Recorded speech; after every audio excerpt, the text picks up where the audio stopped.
Another man done gone. Another man done gone from the county from another. It's Jax. man done gone. What up, Dollars? Let's go. Martin Luther had a dream, but Freddy Krueger had a Ruger. Ex-Malcolm out the picture, so now we back to the future. Now we back to these losers embracing death like they used to, poking out they chest. But listen, son, now you leaking that future. So who's the shooter? Is it your man? Or was it a fan? Or was it a stand? I would beg to differ. In hindsight, I bet you he say he was not a nigga. Plus Biggie Smalls was just minding his business, yo. Smoking an Optimo. Somebody got to drop the homie Biggie has got to go. And they couldn't stop it, no, I wish that they could. Yeah, the world needs change, but man, I wish that we would. So why the long frown? A man harmed from a 4 pound. His blood ripples on the floor from the war sound. His mama sitting at the wake, hoping the Lord's found. Another dead, another gone now. Damn. Another man done gone. Another man done gone from the county from another man done gone.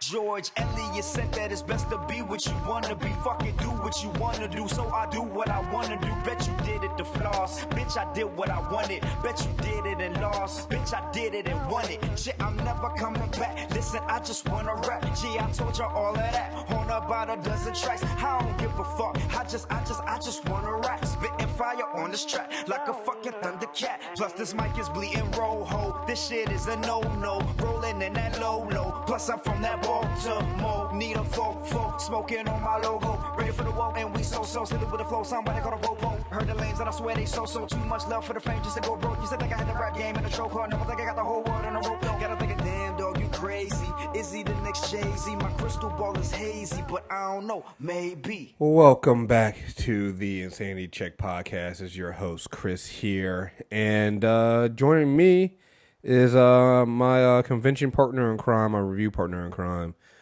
I got my man Phenom Black. What's going on, man? From Where's My 40 Acres? Bro, we tired of shit, dog.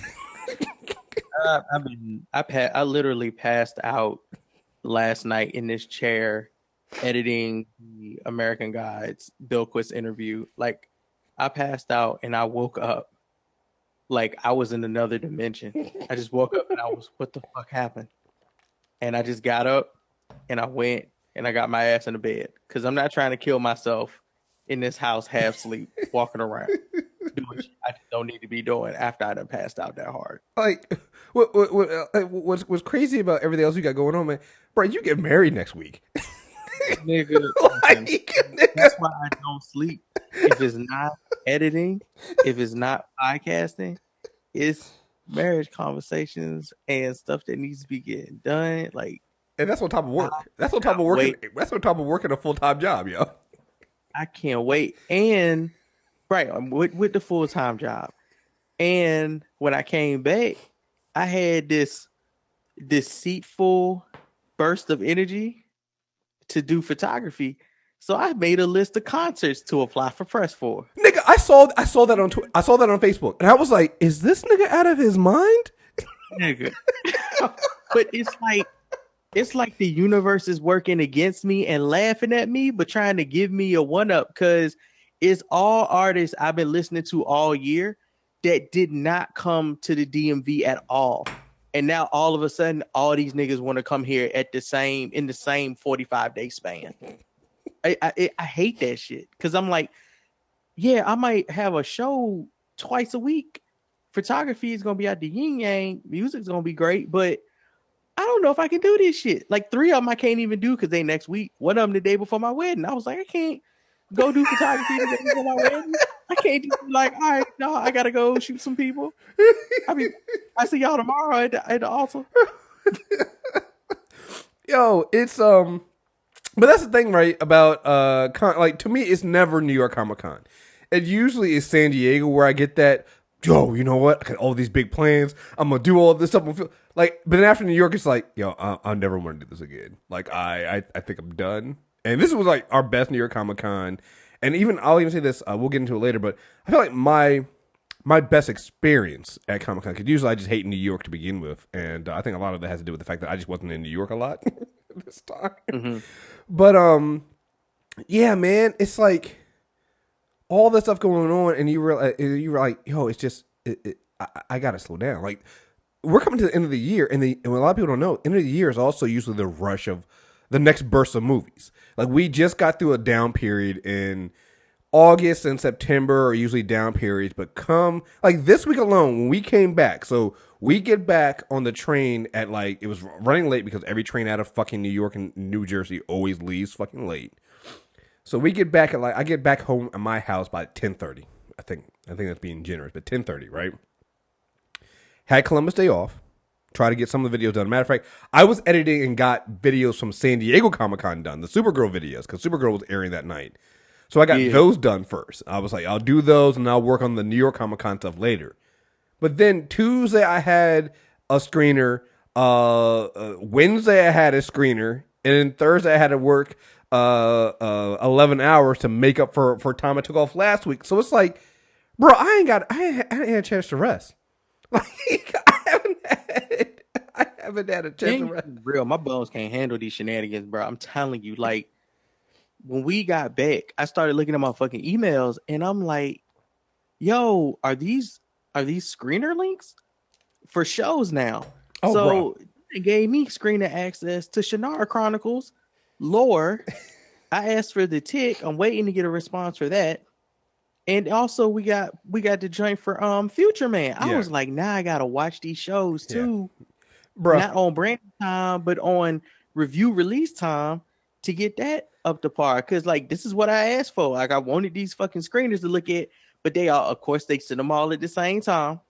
So not to mention all of the shows dropping on Netflix. Like I just got an update on my phone that made me want to punt the bitch.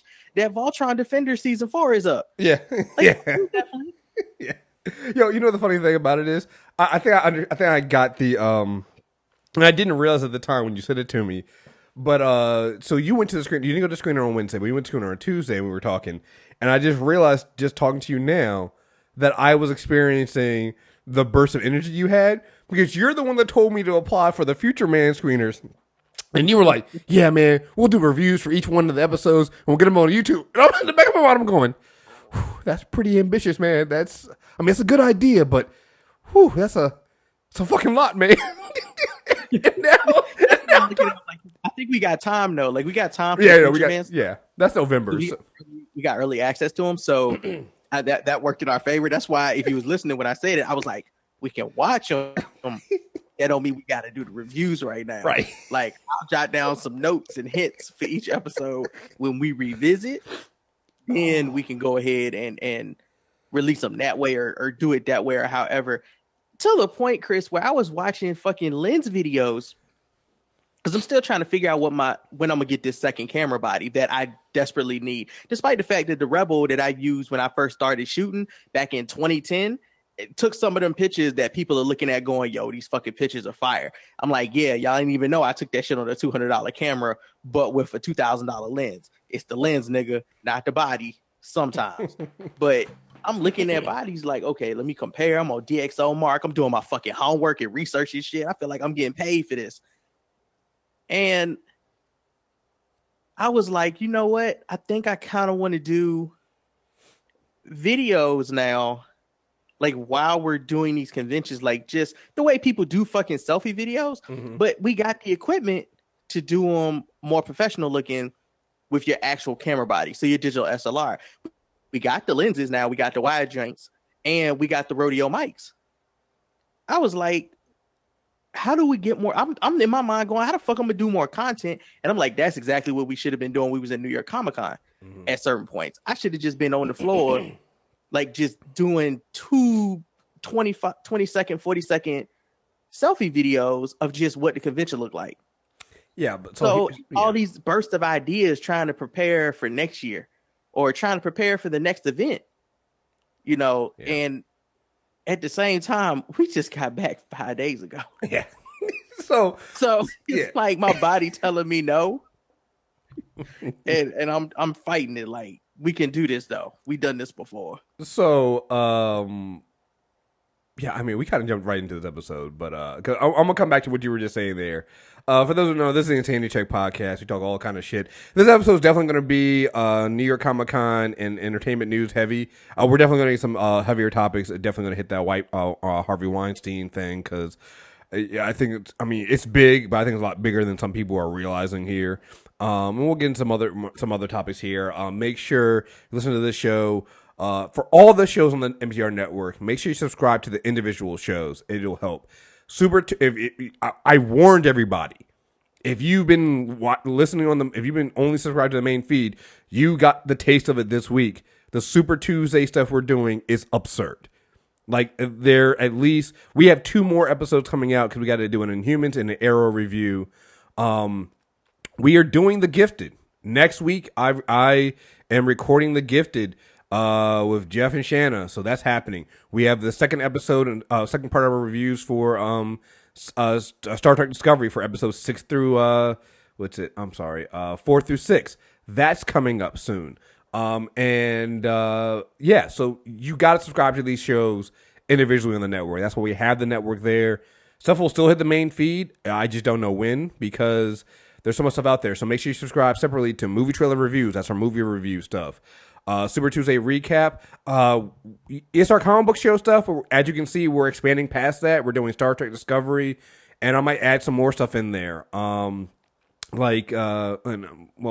have to discuss about the streaming stuff we're going to be doing, like Future Man. I might make all that stuff premium because we did it with American Vandal. If you're a premium member, you got American Vandal, which is fucking hilarious. Go and watch that shit. Character Corner. Deepam and I, actually, we haven't put one out yet, but we have 2 already in the can, already recorded. We're going to record one more, Thor Part 2. So you'll be getting, I think we're doing Thor Part 1 coming out next weekend. Then we'll do Thor Part 2 and then Batgirls. Those are already pre-recorded. I wanted to make sure we had everything done before Deepam's wedding, the beginning of November, because he's going to be gone for a week. So make sure you subscribe to Character Corner there. Secret Sauce put an episode this week, and I was already talking to Latoya. She's got some changes she's going to be making to that show, so you're going to want to subscribe to Secret Sauce. Obviously, Unanimous Decision. You're going to have plenty of stuff coming out with that. We always get that. We just had a big episode come out this week. They combined the quick hits and the normal Unanimous Decision podcast episode. It's a fucking lot. So subscribe to each, and then this show, The Insanity Check. Subscribe to each individual show to make sure you don't miss everything. There's a lot coming out, and you're not going to want to miss it. So, and then make sure you go onto YouTube, because we're going to be talking about some of the stuff we did at New York Comic Con. Because we've been so swamped, we did not get those videos out yet, but there's a lot of one-on-one videos out. Shout out to Jeff from the Nonstop Culture podcast. Jeff was a huge help to us in being our front man so that Phenom and I could run the cameras. And we have a ton of fucking interview videos coming out for some of your favorite shows. And some of the new shows coming out that you probably haven't heard of yet. And those will all be coming out onto YouTube. So make sure you subscribe to us on YouTube. It's MTR Network on YouTube. Subscribe, and you'll get everything there. And you can also get all these episodes there. So if somehow you don't have your phone at work, or you don't have access to a podcast app at work, you can listen to the podcast. And you can get all of our interview stuff by going to YouTube and going to our YouTube channel. So, yeah. So, now let's come back to what we were talking about. And this is the thing that Phenom and I have been talking about. It's particularly at New York Comic Con. And we kind of realized it a little bit too at San Diego this year, because we did a really good job with three people. This might be, and I'm hoping it is, our last two-man con. We can no longer do this. We can no longer be just 2 people running a con. It is too much.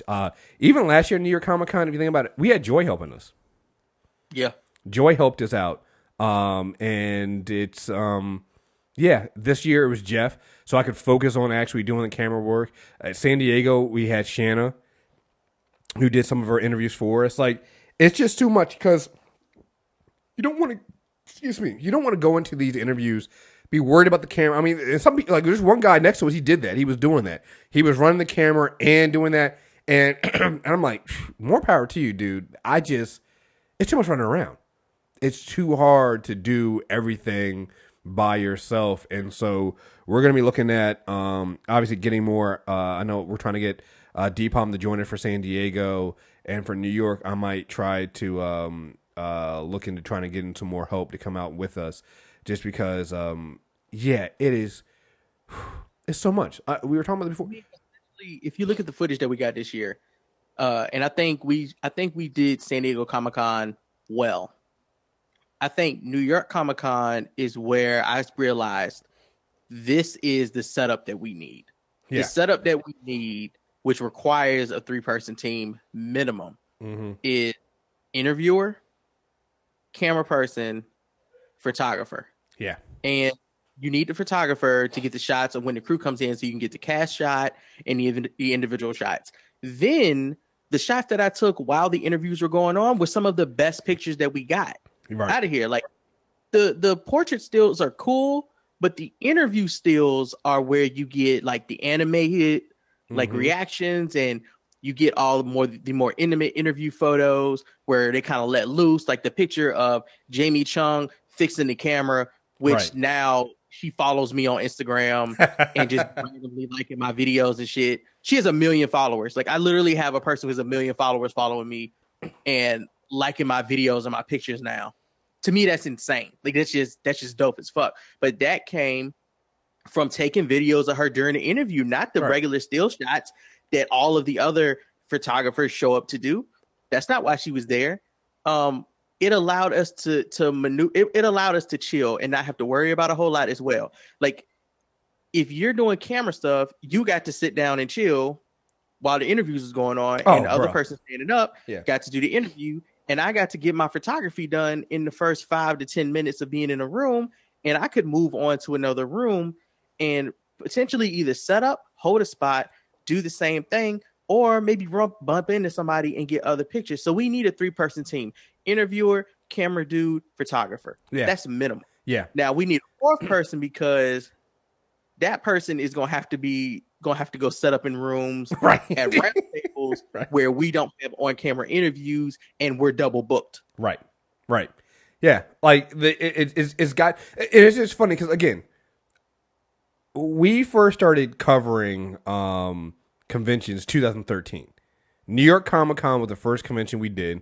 The following year, we got San Diego for the first time, but New York Comic Con was the first one to do. And like I said, we only had 2. We had Adventures Brothers round tables, and we had Robot Chicken round tables. And I think we might have done some other smaller stuff there, but those are the only press events we got. And since then, we have grown. And when we did that first interview, that first thing, I think you might have had, I don't know if you had your Rebel body then. I had a little short shot I was recording video on, and that was it. And we had like a digital. This is at a time when nobody had the H1 zoom.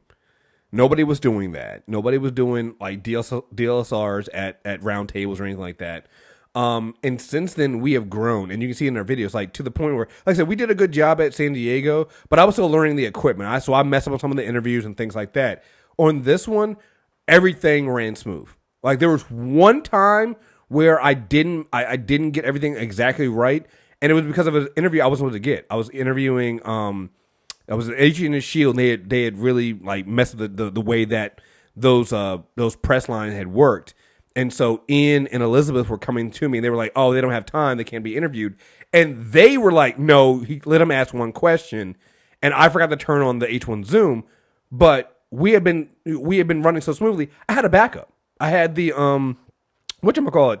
I had the Video Rode Mic Pro on top of the camera, so that picked up their audio to the mic. So it's like we've gotten to the point where now we have redundancies in our audio. We have camera work. We have multiple camera bodies. Like you were going, I was looking at you one time. You had the 2 camera bodies hanging down at your side.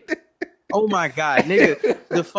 The hired photographers make the funniest comments to me because they truly be trying to figure out who I work for, because they don't be seeing me in their circles, in their photog culture. They don't be seeing me because I ain't in there. Right? So when they see me pull up with the fucking 2 gunslinging camera body holsters with the 70 to 200 lens that's long and big as fuck hanging down one side, and then the wide angle or the 24 to 70 hanging from the other body, they're like, one dude literally looked at me and he was being paid. Like he had a whole rig. He had a ridiculous rig. And he looked at me and was like, damn, you came here fucking prepared. I was like, what the fuck else I'm supposed to do? Like, it's because you don't understand, like, you don't have time. And that you do not have time to switch lenses on the red carpet. You just don't. You either have two camera bodies or you're getting the same type of shots or the same lens typical shots the whole time. And that doesn't work for me. When they do a cast shot with 10 people, I can't use that 70 to 200 lens. That shit is too close. I need something lower than 15. So I got to pull that bitch out and I got to pull it up quick. But what ended up being funny was I use the wide angle lens more often than I use the 70 to 200 because it allowed me to get closer to the actors to get better and more intimate and chill shots, right? It allowed me to actually like interact with them and become cool with them, talking to them in between interviews, shooting the shit, running into them later and them saying, hey, it's you. Yeah, it's me, the nigga with the cameras that you just was randomly talking to in that interview room since we was both in there for an hour. Like it makes it a cooler experience and it makes my job a lot fucking easier. Like if I had 3 arms, I'd have 3 bodies. Right. No, it does. I mean, it's one of those things that I've had people come up to me. It's like, hey, if I'm going to my first con, I'm covering it first as press. What what do I need and stuff like that. And I always tell people, it's like, hey, listen, eventually you'll get to the equipment we're getting to because we didn't start here. Like every convention I go to, I still look at somebody else going, okay, maybe I need to look into that equipment. Maybe I need to look into that. But start off something simple. Like I said, we started with them literally them sure shot cameras, and some people don't even have, like, plenty of people, they use their fucking iPhones. Like, again, don't do your iPhone on the fucking press line. But if you're at a round table, it's probably good enough, to start with. If that's all you got, use that and then work your way up. But now, like I said, this is the second time that I'm using the equipment we have, and I think I finally got really comfortable with it. I'm using that really stocky Magnus tripod. I have the Atmos Ninja Blade 5, which is the monitor recorder that I record. Like I record everything through that this time.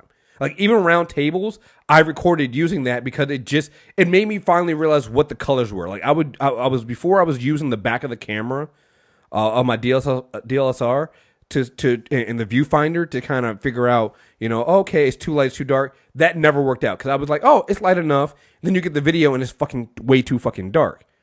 Use that damn, the monitor and the Ninja Blade 5, and I can immediately go, oh no, okay, that's not how it's actually gonna look. It's way too dark. I need to, turn the LED on. I need to change the f-stop. I need to change this stuff here to make it lighter and stuff like that. Right?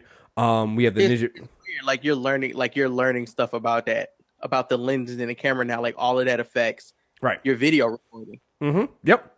All of it does. Like you have intimate knowledge of your gear now. Yeah.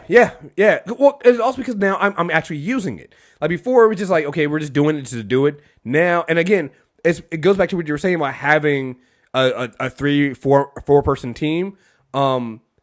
Because I wasn't always having to worry about doing the interviews, I can spend more time at actually looking at my fucking video equipment and figuring out what it was. So I was like, oh, you know what? I need to change my cord for the audio, and I'll run the audio straight into this, and I'll do here, all that now I can spend time on doing without having to also worry about coming up with questions to ask actors and actresses about the show I haven't watched yet, So it's like, it's one of those things that we've gone through. Like that Tokina, was it the 11 to 20?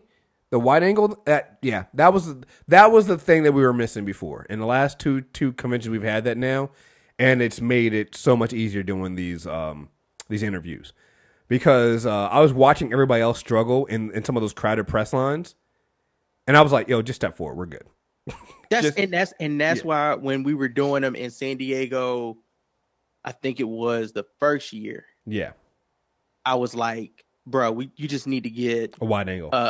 10 or 15 millimeter or below lens because it will make your life so much easier when you don't have to like, oh, I need to move my whole rig back 2 feet. fuck that shit. Yeah. Just get a close lens, man, and tell people to move closer. And in situations where I ended up interviewing like Peter from The Tick, the guy that plays The Tick, that is like 6'4" or 6'5". That is just an unbalanced interview situation. Mm-hmm. He tall as shit. I'm 5'9", 5'8". Somebody not gonna be in this frame with a bunch of lenses. So it's always funny when I see people, like I see everybody on the line that has like the 1D Canons or these like, well, I don't think the 850 is out. So whatever the equivalent to that is now, like Nikons or whatever, they always have the 24 to 105 millimeter lens. And I'm looking at them like, yeah, but how well is, if you can't go below 24 and you get somebody who's really, really tall and the video line is really, really fucking packed, we shoulder to shoulder, you know how many people about to, like, you can't control the amount of people that's in your shots in the back, and you got to move your whole rig back if you need to hit like 20 or 14 millimeters, because it's just too tight. When you guys see the review, the interview for The Gifted, you're probably not going to notice how crowded that press line was. Like So they were fucking like when we had Jeff interviewing in front, and he was literally be shoulder to shoulder with he's talking to some of the talent, and then literally to his right, if he moves his elbow, he's hitting the talent in another interview.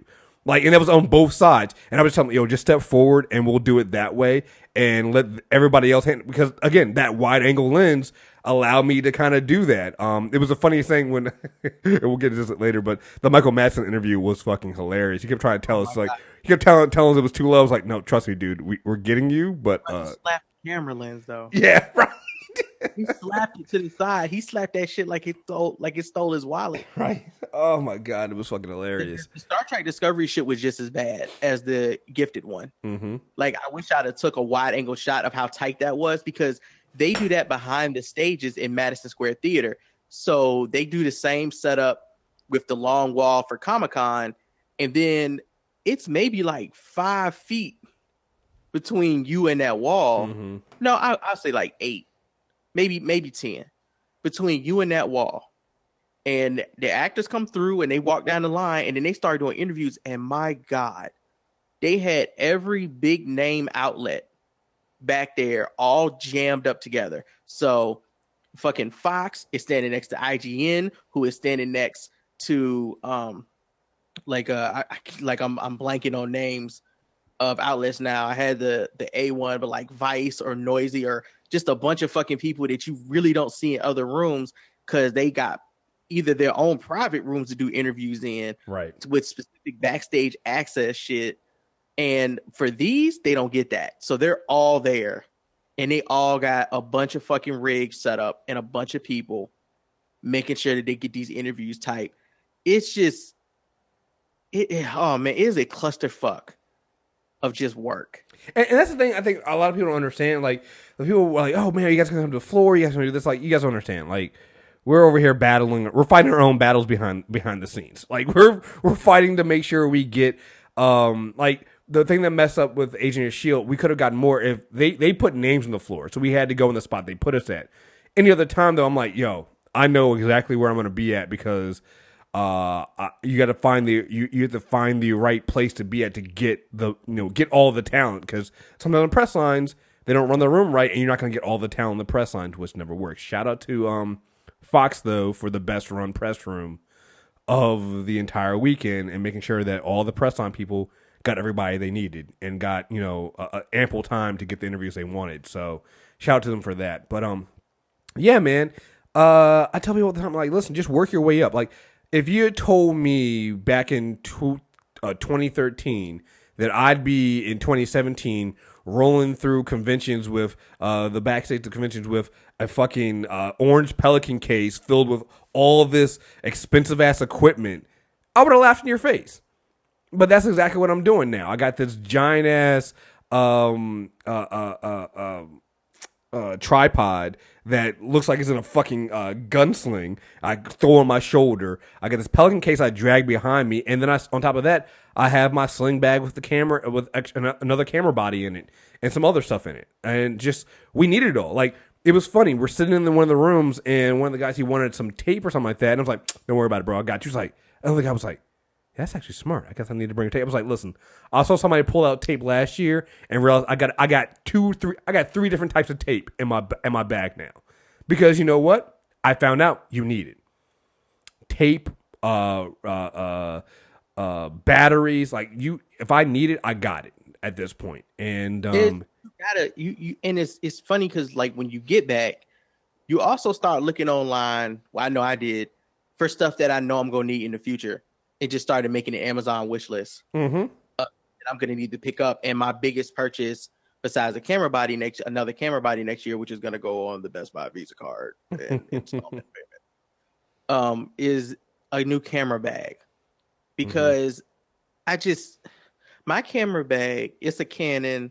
It is one of the probably most purchased by professional Canon photographers and regular photographer bags because it has a lot of room. You can fit 2 bodies in it. You can fit like 4 lenses in it. It is perfect. Then it has the pockets up front that I can keep my rodeo mic, my what is the thing that goes on the microphone? The dead cat. Dead cat. Mm-hmm. That you can put the dead cat on there. I got all of these different filters. I got all of these different strobe attachments for my flash, which my flash also fits in there with 2 camera bodies and multiple lenses. Mm-hmm. I can fit my tablet in the front pocket, but it's not big enough. Like you hear all of that shit that I can fit into this bag and you think, oh, you should be good. No, because I need things like a towel and a shirt. A different shirt. Yeah. I would love to carry my laptop. Like this was the first year where I was like, bruh, I really, really need a compartment in my bag for like shirts. Yeah. Multiple shirts. Dude, because we walked down right. Oh my god. 9 degrees and humid. Oh my god. So imagine carrying 50 pounds or more of equipment from Penn Station all the way down to the fucking convention center. 4 avenues. And then at the same time, and you're rushing because you gotta get, you have to, check in and be there on time for these interviews. This year, thanks to the shooting, I think, they were now putting people through metal detectors at the convention, which again, I get it. But when I have a Pelican case full of equipment and a camera bag and all this other stuff, it's an annoyance. I got it down to a science where I just would find the one that actually had the actual, the belt, the metal detector belt, and I would just throw myself up on there and go through it there that way. But like, also that's an annoyance too, because it didn't happen the first day because I think they were just setting things up. But I have a knife in my Pelican case because like that's something that it's a tool, right? So glad I had taken it out in between Thursday and Friday, because that would have been a fucking problem, right? Because I don't think about things like that because, well, shit, to me it's a tool. To them it's a fucking weapon, and I'm like, yeah, and so I'm like, fuck, okay. I look at your rig and I can't do it. Huh? Like I was looking at bags. I told you, I texted you earlier this week. Yeah. I was like, yo, why am I looking at bags with wheels on them for my camera stuff? But I can't do it. I cannot buy a bag that has wheels on it to carry around all day. But you need the ability to just pick my bag up and run. And I look at your setup and you be like, yo, I'm right behind you. And you move a lot quicker with the case and your little sling bag than I would move. Like, I hate having to like pull my whole bag apart to get stuff out. Right. And I hate when I have to do anything but pick it up and throw it on my back and keep going. Like, you picked up my bag when we were there and you were like, holy shit, you carry this around all day? All right. I can't. Yeah. Well, my thing is, your bag, like you said, all that stuff you put in there, you can get it on there, but that's just a lot. That's fucking heavy. And yeah, my Pelican case is heavy, but I'm dragging behind. And what I did, the first thing I did with my Pelican case was, and anybody out there who ever does this and gets a Pelican case for this stuff, I think I got the 1510 or something like that. Change the wheels. That's the first thing they tell you to do. Because the wheels that come on it, if I was using the original wheels on that shit, I would, and especially like it would have been fine in San Diego. But I think I told you the first time we got out of Penn Station and I'm like, nigga, this fucking sidewalk is trash. It's trash because you will break your ankles in New York walking on the side. I wore my I brought these Asics a while ago for a festival, specifically in New York. I was like, yo, I need something that's gonna support my weight, and I'm gonna be walking around all day and standing up. I need something that's not gonna make my ankles want to shatter at night when I go to bed. So I brought these fucking Asics. Paid like $180 for these motherfuckers, like a year and some change ago. I just realized that I need to just go ahead and throw these motherfuckers shoes in the trash can. I don't know if it came from walking in New York, because I didn't even take these shoes to San Diego. So I don't know if it came from walking around New York this weekend, but these motherfuckers talk now. They talk from the hill. Right. I can't sneak up on nobody. I couldn't sneak up on the snoring giant. Motherfucking shoes be spitting verses and shit. My fucking shoes want to jump in the BET cypher with Eminem and slam Trump too. Oh man, fucking loud. And I looked at both of them. I'm like, yo, what the fuck is going on with these shoes? Picked both of them up and looked at the bottom. They have the exact same wear on both of them. They got whooped this weekend. Maybe last New York Comic Con they got handled. But they were specifically New York walking shoes. And my nigga, they have been burrow buried. Because I can't wear these shits no more. I'm wearing them right now and I don't know why. They ain't supporting shit. Right. They ain't got no weight. Dude, so hold that thought. Because there was a conversation that I told you I overheard that I was like, this is going to be me and Phenom soon. But yeah, so for the case, what you do is you get inline skate wheels. And I now need to go and make sure I buy at least four more pairs just to have as backups, because I'm like, yo, that's what saved me. That's the only reason why I was able to move as fast as I was with that case, because one, it lifts the case up a little bit off the ground a little bit, and they're inline skate wheels, so they're rugged. So I can literally, when I hit a curb, I just keep pulling the case and it just pulls up over the curve, you know? That's the only reason why I was able to keep moving that way. And that's how I was able to drag that stuff. It's still a problem when you're trying to drag that stuff on, like, you know, say a train. Like, that's a fucking problem. But trying to navigate through, like, the sidewalks is great. But back to the shoe thing. We're in one of the rooms, and I can't remember which one it was. And I think Jeff is interviewing it might have been Reverie. So Jeff is doing the interviews, and we're waiting, and I'm sitting on my case, waiting. You know what? It might have been. It might have been Reverie. I think it was. Because there was the guy that had the 50-pound rig that he put on his shoulder, and Jeff even tried. He was like, "What the fuck, yo?" But they were talking about the orthotics they get in their shoes and things like that. And the one dude was talking about how he has to do like these. They use the roller on his foot every morning, do exercises to make sure. And I'm like, oh my god, that's gonna be me and Phenom soon. That's gonna be us soon. That's gonna be us, because like you're literally carrying all this equipment around with you, and it's heavy as fuck.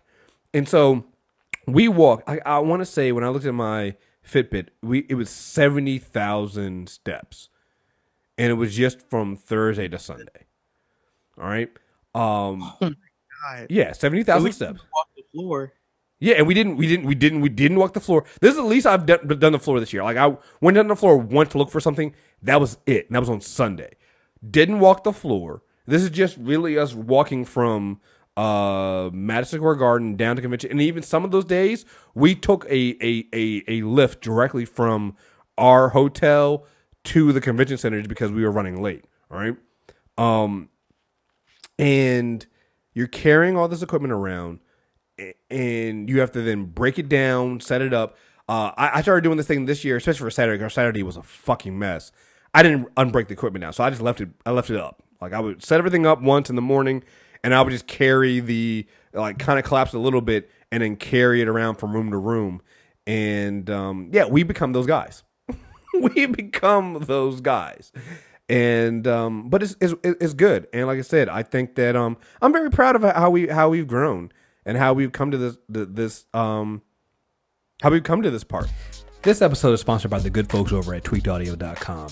Tweaked Audio has been a great partner to the MTR network over the years, and they have a great product. If you listen to this show, then clearly you use headphones. Unless you're one of those assholes on public transportation blasting music over a speakerphone. Don't be that person. Pick up a pair of earbuds or headphones from Tweaked Audio. They have over-the-ear headphones as well as various types of earbuds in different colors. And now, they have a great pair of affordable Bluetooth earbuds that are perfect for working out and listening to us, your favorite podcast. At checkout, put the code REVIEWS in to get 30% off, free shipping, and free lifetime warranty. So check out tweakedaudio.com. Help yourself with a new pair of headphones and help us out as well. Now, back to the show. 2013, we didn't have any of this shit. You know? I mean, in comparison to what other people are still doing, like some people are still doing the same setups. Mm-hmm. They're still getting the same quality videos. They're still taking the same blah pictures. Like, it's just, I remember when I put a post on Facebook. I was like, I'm just now realizing that I don't shoot the same way at every con. I do something different every fucking con, and I didn't realize that I was doing that. It just like it just was natural. Like, it was just an organic thing that would happen, you know. And it's like, okay, like that's something I get to add to my list of variety in creativity and art, and that's cool. But also, it's the variety in the way that we do coverage. Like, the shit that we can put out is different from other people's coverage of New York Comic Con. And I kind of felt that this year photographers were really lackadaisical with getting shots at a lot of these press rooms. Like, I didn't see a huge amount of photographers this year. There wasn't.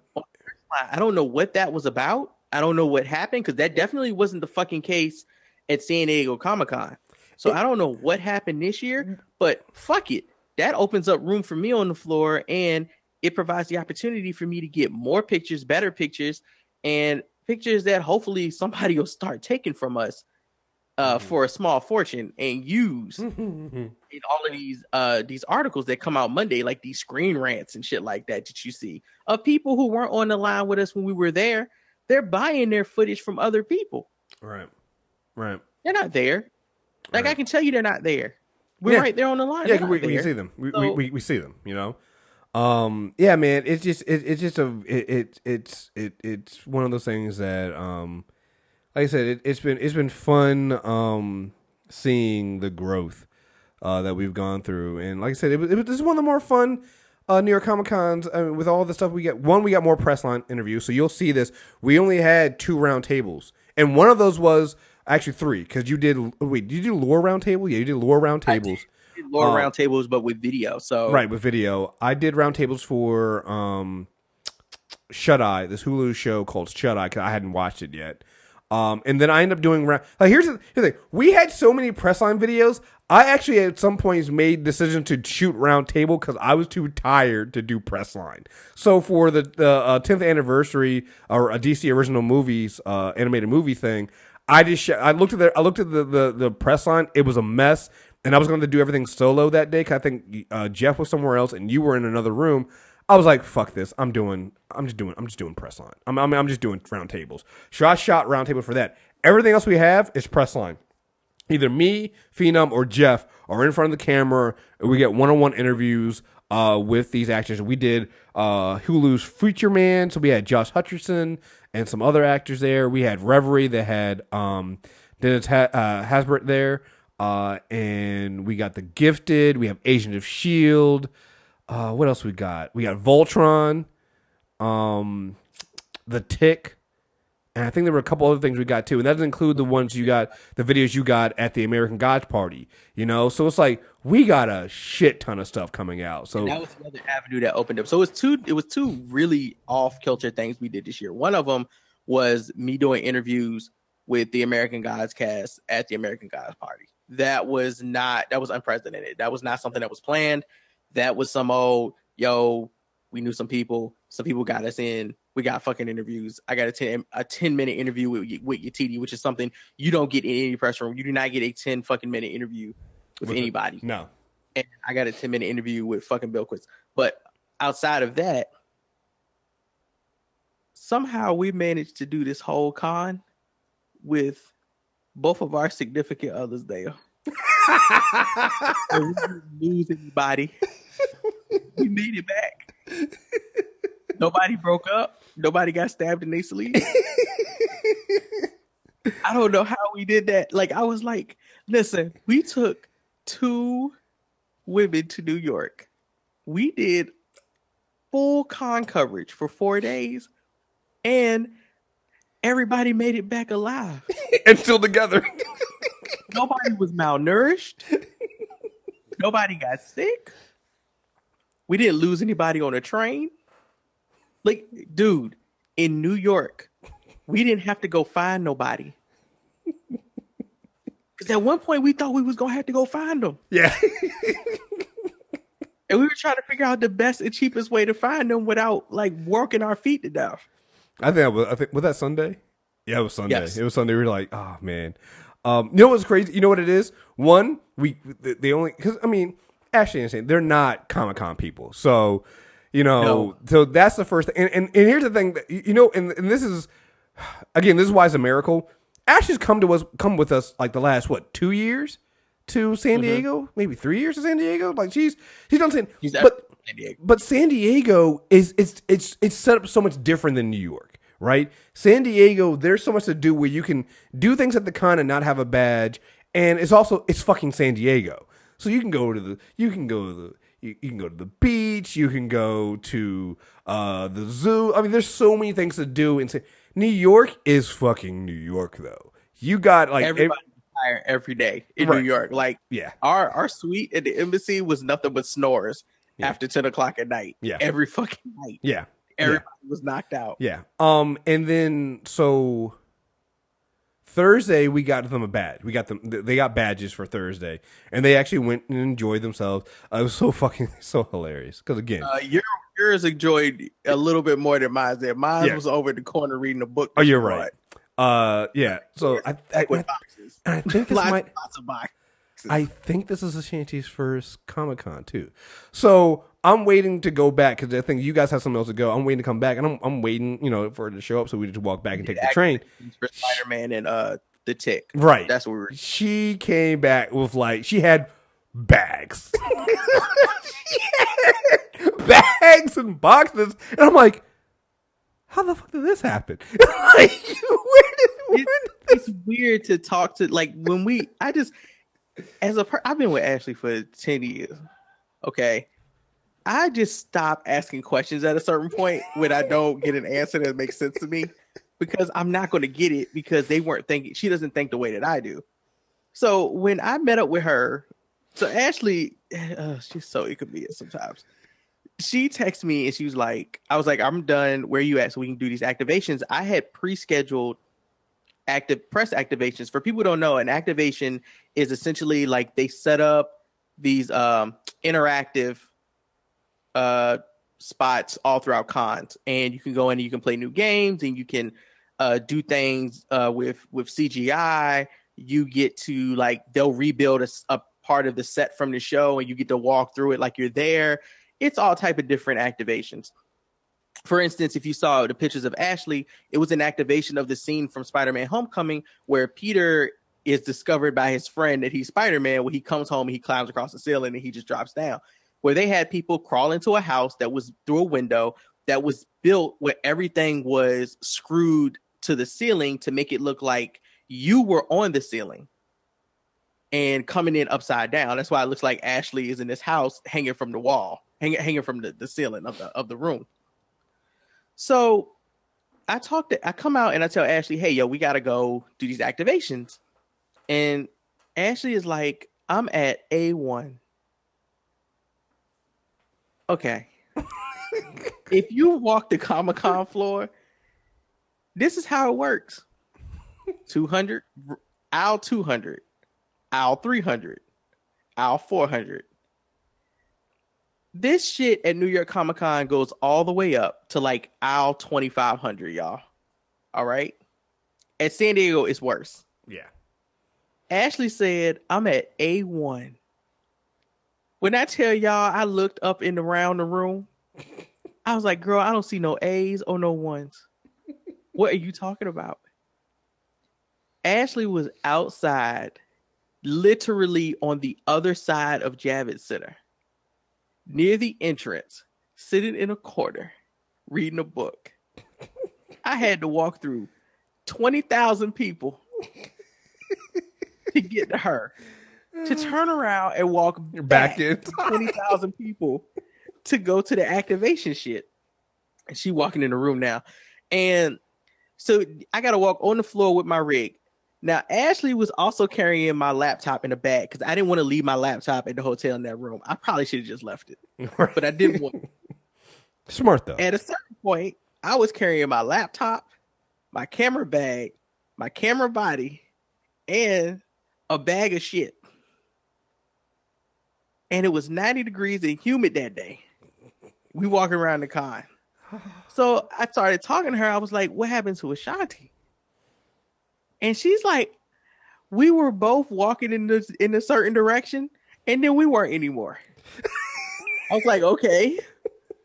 So did y'all text each other? And she was like, well, yeah, I text her, and she said she's over at something, and I told her where I'm at. I said, cool. Did y'all try to find each other? She was like, And then I was like, how long ago was this? Ash was like, oh, like 2 hours ago. Nigga, y'all, wait. Y'all lost each other 2 hours ago? And y'all ain't bumped into each other since? Like, y'all just completely diverged and went and did your own shit. And y'all had no plans of meeting back up today, huh? Like, 2 hours? You know why this is funny? Because remember, what this day? This never happened to me. Me and you have never me and you have walked the floor before, Chris, and we have got separated. And at maybe 15 minutes later, we walked back into each other. How two niggas did not run back into each other for 2 hours is beyond me. It is I'm surprised I didn't make friends at Comic-Con this year because I bumped into the same crusty motherfuckers at least 20 times and I didn't even walk the fucking floor. So I don't know how Ashanti and Ashley missed each other for 2 goddamn hours, dog. Yo, that was a funny thing that happened on Saturday when they I got yelled at because I left you guys on the train and I was like, wait, I thought we all were going to the exit. And I'm like, oh, I forgot. Like that was the one time that it was almost a problem. And that's when I realized I was like, okay, yeah, we are here with our girlfriends and they don't operate the way we operate. Because that happens all the time with us, right? It's like they were like, if they knew what happened the 2 days before when we walked from Penn Station to the Javits Center, this is what happened. We would get off the train together, me and Phenom. We get our stuff. We're walking to the Javits Center. Now, when you walk down, I want to say you're walking down. Is it walking down 34th? Yeah, you're walking down 34th. There's a Dunkin' Donuts. So we walk past there, and I'm in front of Phenom. Phenom's behind me, and I guess Phenom's like, "Oh, I'm hungry." He's gonna go into Dunkin' Donuts. He didn't say anything to me. I look behind me. He's not there. I'm like, I guess he went somewhere, and I just keep going. And then we eventually meet because we're going to the same place. So we meet back up later. And you were just like, oh, yeah. I was like, yeah, I lost you for a minute. He's like, yeah, I went to Dunkin' Donuts. I was like, oh, I kind of figured you did something like that. And that was it. That happened 2 days in a row where Phenom's like right behind me. I look behind me. All of a sudden, he's gone. And I totally understand that is insane to some people. It's like, wait, you just lost the person you were with. You should be worried. You should call. Grown ass men. And I'm like, grown ass man. Yeah, that's what happens. Like there have been so many times when we were on the floor and I'm looking at one thing, Phenom sees something, he got his camera, he sees something else, he goes somewhere else. And like you said, we're gone. We separate from each other and somehow we ended up right back. we bump into each other again. It's one of those things that I'm like, I forget that's how we operate. And some people don't. I'm going to tell you when this changed though. This changed in San Diego. When we went on that floor with Shanna. Shanna would disappear. And we'd be like, yo, are we meeting you to go do something? Well, that was different. Because we were trying to do something. Where are you, Shanna? Oh, I'm at the so-and-so booth. It would take us 10 minutes to find this woman. And that's because she kept going from place to place. She'd be like, I'm at the Funko Pop booth. Okay, cool. we'd show up at the Funko Pop booth. She'd be like, well, I bumped into Hey Arnold at the Nickelodeon booth, so I'm over here now. But I'm coming right back. And we're like, wait, what? Hold on, man. Stop moving. Trying to link up with Shannon is like trying to chase a football in the open field. I forgot about that. You running in the right direction, and then that bitch go left. And I'm talking about the ball. I'm not talking about Shannon. When I say bitch, that ball goes left. Oh right? My god! You just be it, and you be like, "Where are you? Where are you? Where are you?" I forgot. So I was prepared for New York, and it's funny because you and Ashanti been dating for how long? Like a year and a half. It hasn't been that long. It's been like it's only been technically dating 6 months, but I've known her for over a year, so it's like I know how she's gonna So it's been a while. Right, I mean, but how? Like, okay, so y'all been dating for a little bit. Yeah. Me and Ashley been together for 10 years. It is some truth to you noticing some shit that lets you know couples just started dating. And one of them was how y'all walk together. I was like, they just keep leaving each other and get separated. I was like, that'll never work with me and Ash because in the beginning of our relationship, that same shit used to happen. And Ashley would show up and she'd be about to have a breakdown because I was 10 steps ahead of her and she felt like I was leaving her. Why are you leaving me? Well, so now I move at Ashley pace. Okay, so she's going to kill me on this one, but I'm going to say it anyway. See, I know her though. So like that's fine when she's not tired. But when was it? What day was it? It was Sunday. We had just eaten and she was tired. So she turned the jets on, and that's why she was like 20. Remember that? We're walking back from the Chili's, and she's like all the way in front of us. Oh my god! Yeah, yo, like I knew exactly what that was. I was like, oh, she's tired. Like, no, that's like immediately the jets come on, and she gets super focused, and that's what that was. So like, even then, like I know how she's gonna react to certain things, and that's why the train. But that's actually why the train thing kind of confused me because I was actually expecting her to be behind me.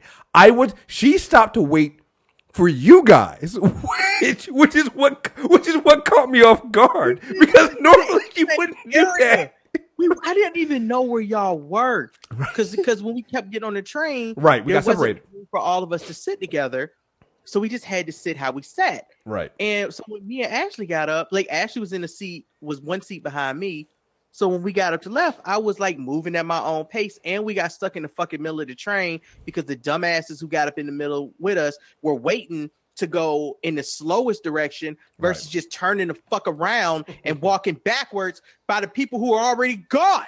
Like I was so fucking hot. Like I was about to yell at them. Why the fuck are you walking into my face when there's nobody behind you right now? Because oh my God, fucking people and their lack of fucking direction. But so we turn around and walk out. Ashley got a little bit ahead of me, but that's because she don't have nothing, and I got a bag and a camera. So I'm always going to move a little bit slower, trying to maneuver through these fucking tight-ass spaces with my big-ass self. We get off the fucking train, and I see her and Ashanti standing together, but I don't see you. I was like, hold up. So this is what happened. I was standing, right, with my gear. And so when the thing opens up, I get off the train, and like I said, normally she's right behind me. And so I just assumed we were going to walk out and then wait for you. Because waiting on that platform and down, it was just too fucking hot. Like, I needed to get from underneath there. I needed to get up into some air and stuff like that. So I just assumed she was behind me. Because, again, that's just how New Yorkers walk, right? When New Yorkers get off the train, you don't stop. You just move with the crowd and keep going. And so I look behind me, expecting to see her. And then I was going to wait with her with you guys. And I was like, wait, where the fuck did she go? I could have sworn she was right behind me. And then she was like, you left them. And I waited. I'm like, oh, you waited for them. I was like, oh, you don't have to do that. I want to be like, oh, you don't have to do that. Like, no, Phenom's good. Like, Phenom and Ashley are good. Like, I figured I didn't even know if you had gotten off the train the other side because I think you guys technically were further up than us. So I thought maybe you guys had gotten up before us. Because okay, so Ashley still does this thing where she'll just walk. And on the train, I don't think that she fully grasps the concept of if you see a seat, sit your ass down. Like, this isn't DC. We're not going to find 2 open seats. You're lucky that there's 1 open seat. Just sit down. And she walked past like 5 seats. And then she came back. She was like, I don't know what to do. I was like, sit down. Sit down right here. Sit down.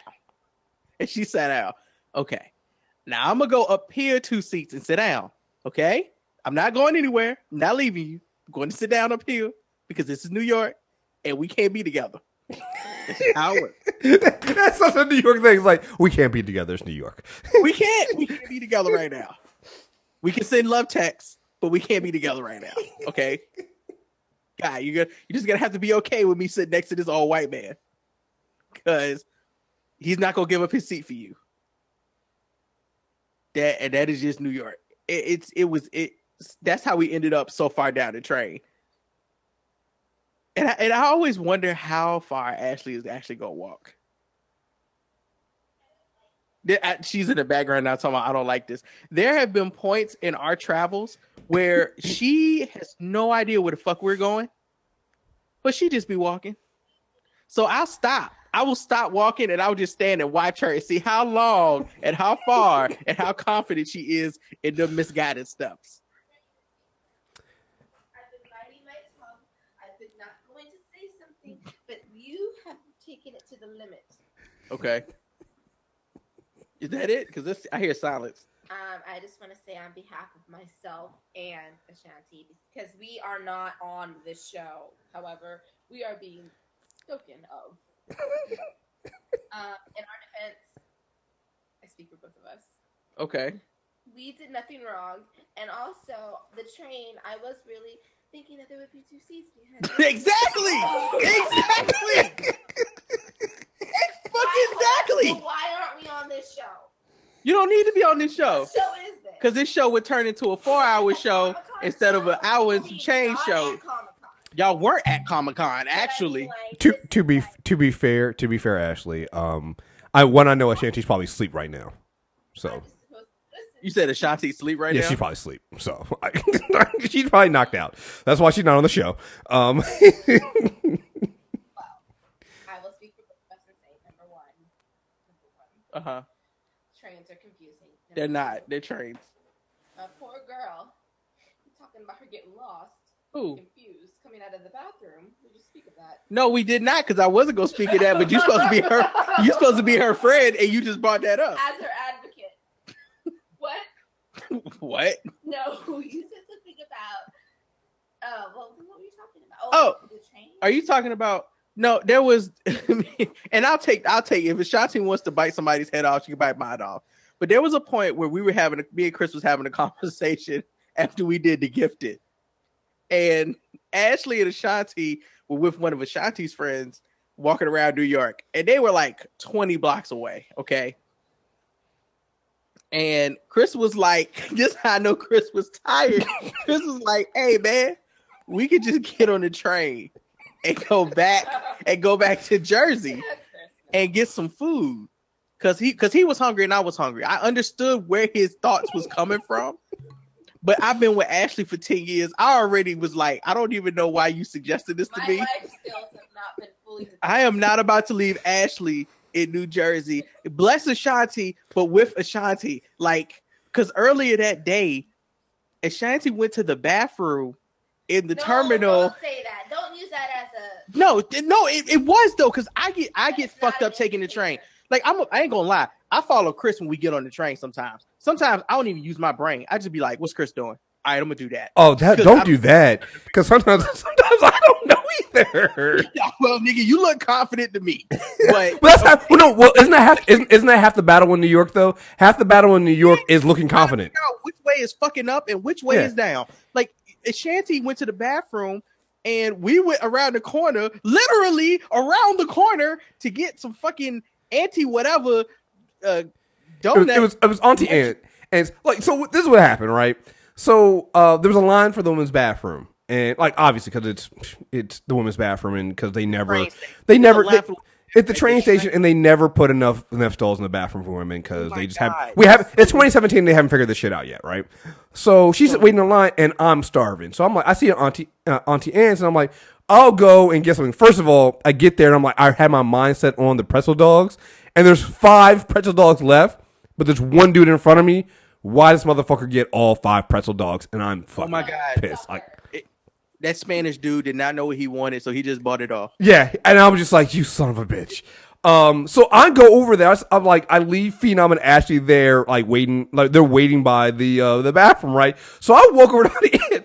So then, like, while I'm waiting for this dude to get and he's taking fucking forever. I look over, and now Ashley and Phenom are coming over, and I'm like, and in the back of my mind, I'm going, this is gonna be a problem. I'm like, cause she's gonna come outside and she's gonna see nobody's there and think we left her, and I'm like, no, it'll be okay. It's just gonna be a little bit of time. And yeah, no, do it in front of me took forever.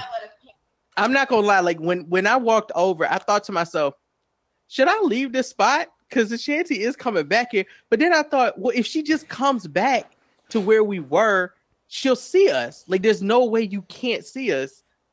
We're a good 6 feet away. Yes. We were just okay. Look, I'm gonna be the one to defend my girlfriend here. I will say that if you've never been to Penn Station and with all the people coming through there, it is confusing. I will say she did kind of miss us where the spot was, but no, it is confusing. It is confusing. I'm not even saying that Ashanti should have come back to the same spot, because you are absolutely fucking right. Penn Station is confusing as shit. We've done New York Comic Con. I think this is our 4th or 5th year, right? Yeah, doing New York Comic Con. I just now understand how to walk through Penn Station. Yeah, this is the first year we actually went through the same exit every time. Right, first because year. I know what exit to go to now. Yeah. But before, we used to come out all types of sides of Penn Station. We used to come out the ear, the butt, the nose of Penn Station. We never came out the same fucking orifice of Penn Station. Right. So this year, we came out the same door every time.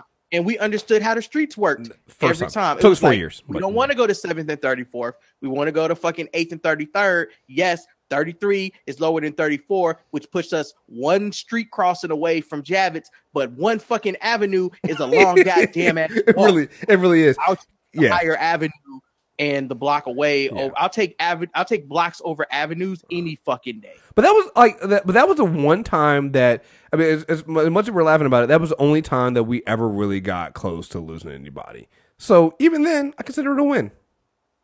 Yeah, only time.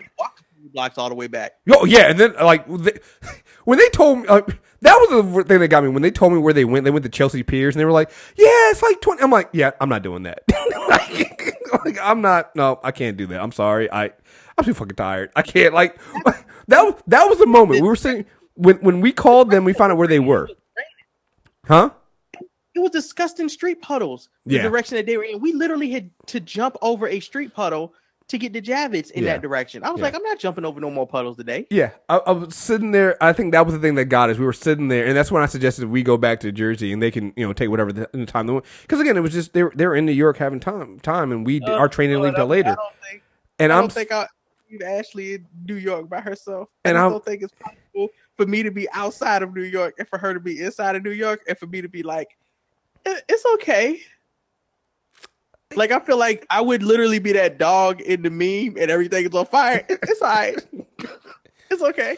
So I'm sitting there and like they're down there. And I'm like, well, I mean, if they're there, like, and I'm trying to figure out how we can either meet up with them or they come to us. And I'm like, man, that's just a long. Like, I started getting like PTSD off of the walk. And I'm just like, I don't want to walk that distance, man. I just can't walk that distance. It's just too much. And I think even after that, we took a Lyft back, because we were just like, yeah, it's too fucking much. It's too fucking tired. The train, and we got punished for it later. Like, the universe works in mysterious asshole ways. Because I think that because we did not take the Penn Station train back to New Jersey, and we cheated and we got that Uber or that Lyft. When we went to get on the fucking train to come back to DC, we had to walk all the way from one end of the train to the other fucking end of the train with all of our goddamn luggage. I have never been so pissed. That was the worst. My whole fucking life. I was so mad. I was angry. I wanted to kick everybody. Yeah. I was walking past who had a seat. I was so mad. Yeah, I think we ended up getting in the first two cars or something like that. Yes. So, and we got on near the end of the train. So we walked through that entire goddamn train as it was moving with our stuff. I was like, if we just sit if we go to the train is coming from this direction, which means the front where everybody typically is going to load in at, right? We should be in the back. No, it was a fucking opposite. Everybody got in the back, and everybody was leaving out the front. Well, you know what it is, and this is something I should have made more clear. Like the back of the train is the business class, and so there's only but so much room, and then you got the cafe car, so there's only but so much seating space back there, so you're not gonna like those fill up pretty quickly. Like if you don't have business class and you don't have you're not in the cafe car when it first gets there, there's just no more room towards the back. So everybody feels like from back to front. So nothing. There were people that we passed we got on a train in Newark. There were people that I walked past in Newark who were putting their suitcases and stuff up on the railings or the overhead compartments or to the side in the open spaces. Mm-hmm. That in Trenton and parts of like when we got to Philly or whatever, still seem to had not found a seat. Yes. Like there was definitely a blonde girl who was just walking around the train cars that I know for sure I passed on my hike through the whole train. Y'all don't understand. Big dude, big suitcase, wheels on the suitcase, camera bag, laptop bag, camera body, and had a hoodie on because it was raining. Okay, but it was still fucking hot. And when the train takes off from the station, that is the worst fucking time to be up walking. Mm-hmm. The worst. Like when you're riding on the train and you're sitting in a chair, you don't feel when you're like going around a bend or taking a sharp curve turn because the train is so long. Like you just don't feel it. It's kind of the same way you don't feel the earth turning. But maybe if you had to push luggage across the earth, then you would feel that bitch turning. Because when I was pushing that damn suitcase, it was like gravity was trying to snatch my suitcase and stuff to one side of the train. And I was just fighting to get up those aisles. Yeah. I had never been so mad. We were all already tired and were just ready to go home anyway. So I get it. Last thing before we move on to some other stuff and some other topics here. Like I said, I've been saying before, honestly, this time New York didn't piss me off as much as normal. There were still some issues here and there. But the one thing that's gotten me about New York, and I realize this about every city, and this is why I can't be a city person, cigarette smoke. It's 2017. I don't understand why this is still a thing. Bro, like, so many people have gone back to smoking. It's like I know. How do we get here? Diego. I think that's where I was. I think we were in San Diego, where I noticed that everybody had a pack of cigarettes and was smoking a cig. And I was like, when did this become cool again? Have you not seen the commercial with what's her name, Minnie, that died from fucking cancer, who used to speak through her fucking neck in the fucking commercial? Like, have you not seen that shit? Like, how are you still smoking cigarettes in 2017? What the fuck? I don't know. I am seriously, if there's one thing that I am prejudiced against and I am bigoted against, it is fucking cigarette smokers. Bruh, Shannon Sharp smoked a Black and Mild on ESPN. He only making it worse. Oh, nigga, listen. Like, none of it's good. None of it's good. Like, I am one of the, I will chant lock them up on some cigarette smoking. Like, remember when that whole thing happened where they were making the new rules about when and where people can smoke, and some places were coming cigarette smoke free, like smoke free places and things like that, and people were like, "This is discrimination. This is wrong," and I was like, "Yep." And I was on some separate but equal shit. It is the worst. It is the worst. Like, remember was it the first one we got in San Diego last year? It was something we did, or maybe it was a New York Comic Con last year. We went in the room, and it was supposed to be a non-smoking hotel, and we went in, and it clearly smelled like somebody was smoking. And it was the fucking worst. Like, it gets into your clothes. It gets into your hair. Like, if you smoke cigarettes, you smell like cigarettes. Like, if you smoked a cigarette 3 hours ago, you smell like cigarettes. If you smoked a cigarette three days ago, you smell like cigarettes. If you smoked 3 weeks ago, you still smell like cigarettes. It just sits there in your body and your hair follicles and your skin. It is disgusting. I don't understand how people still do it. It just don't taste good. Like, I'm sorry. Like, I've had my moments, like when I was in college and stuff, where I would get drunk around a bunch of white dudes, and this is when I was smoking Black and Milds, and I wouldn't have a black on me, and I'd be like, "Fuck it, man, just give me a cig, I'm good." And I would smoke one cigarette, and I would regret that shit for like 8 months. I'd be like, "I can't believe I smoked a cigarette. It's so bad." And now when I see people with them, let me just put it like this: y'all don't look healthy. No, y'all just don't. They don't. Name a person who smokes a cigarette that you name one person you seen pull out a cigarette that looked healthy. And it ain't because you pulled out the cigarette. You didn't look healthy, and then you pulled out one. Yo, Cameron Diaz went so downhill after we found out she was smoking. Like, I was like, oh wait, you're really smoking cigarettes. Like, this is not gonna last, and it did not. It doesn't work. You literally look like an extra in one of those B-rated zombie movies. That's what you become. Like, that's not me making that shit up. Nothing good comes from it. And this is where I'm gonna lose some friends and some people and friends over this. Weed isn't that much better. I would disagree with you there, Sorry. but continue. No, like not looks wise, but the smell. I fucking can't stand the smell of weed smoke. I would have to disagree with you. Drives. No, it drives me insane. It does. I cannot handle it. It's just I don't know. Weed smell like freedom to me. I cannot. The nigga doing freedom shit right now. I cannot stand the smell of it. Nothing. Now, that smells like shit. What does? Bad, dank, terrible weed, cheap weed. That shit smells fucking awful. Maybe that's it then.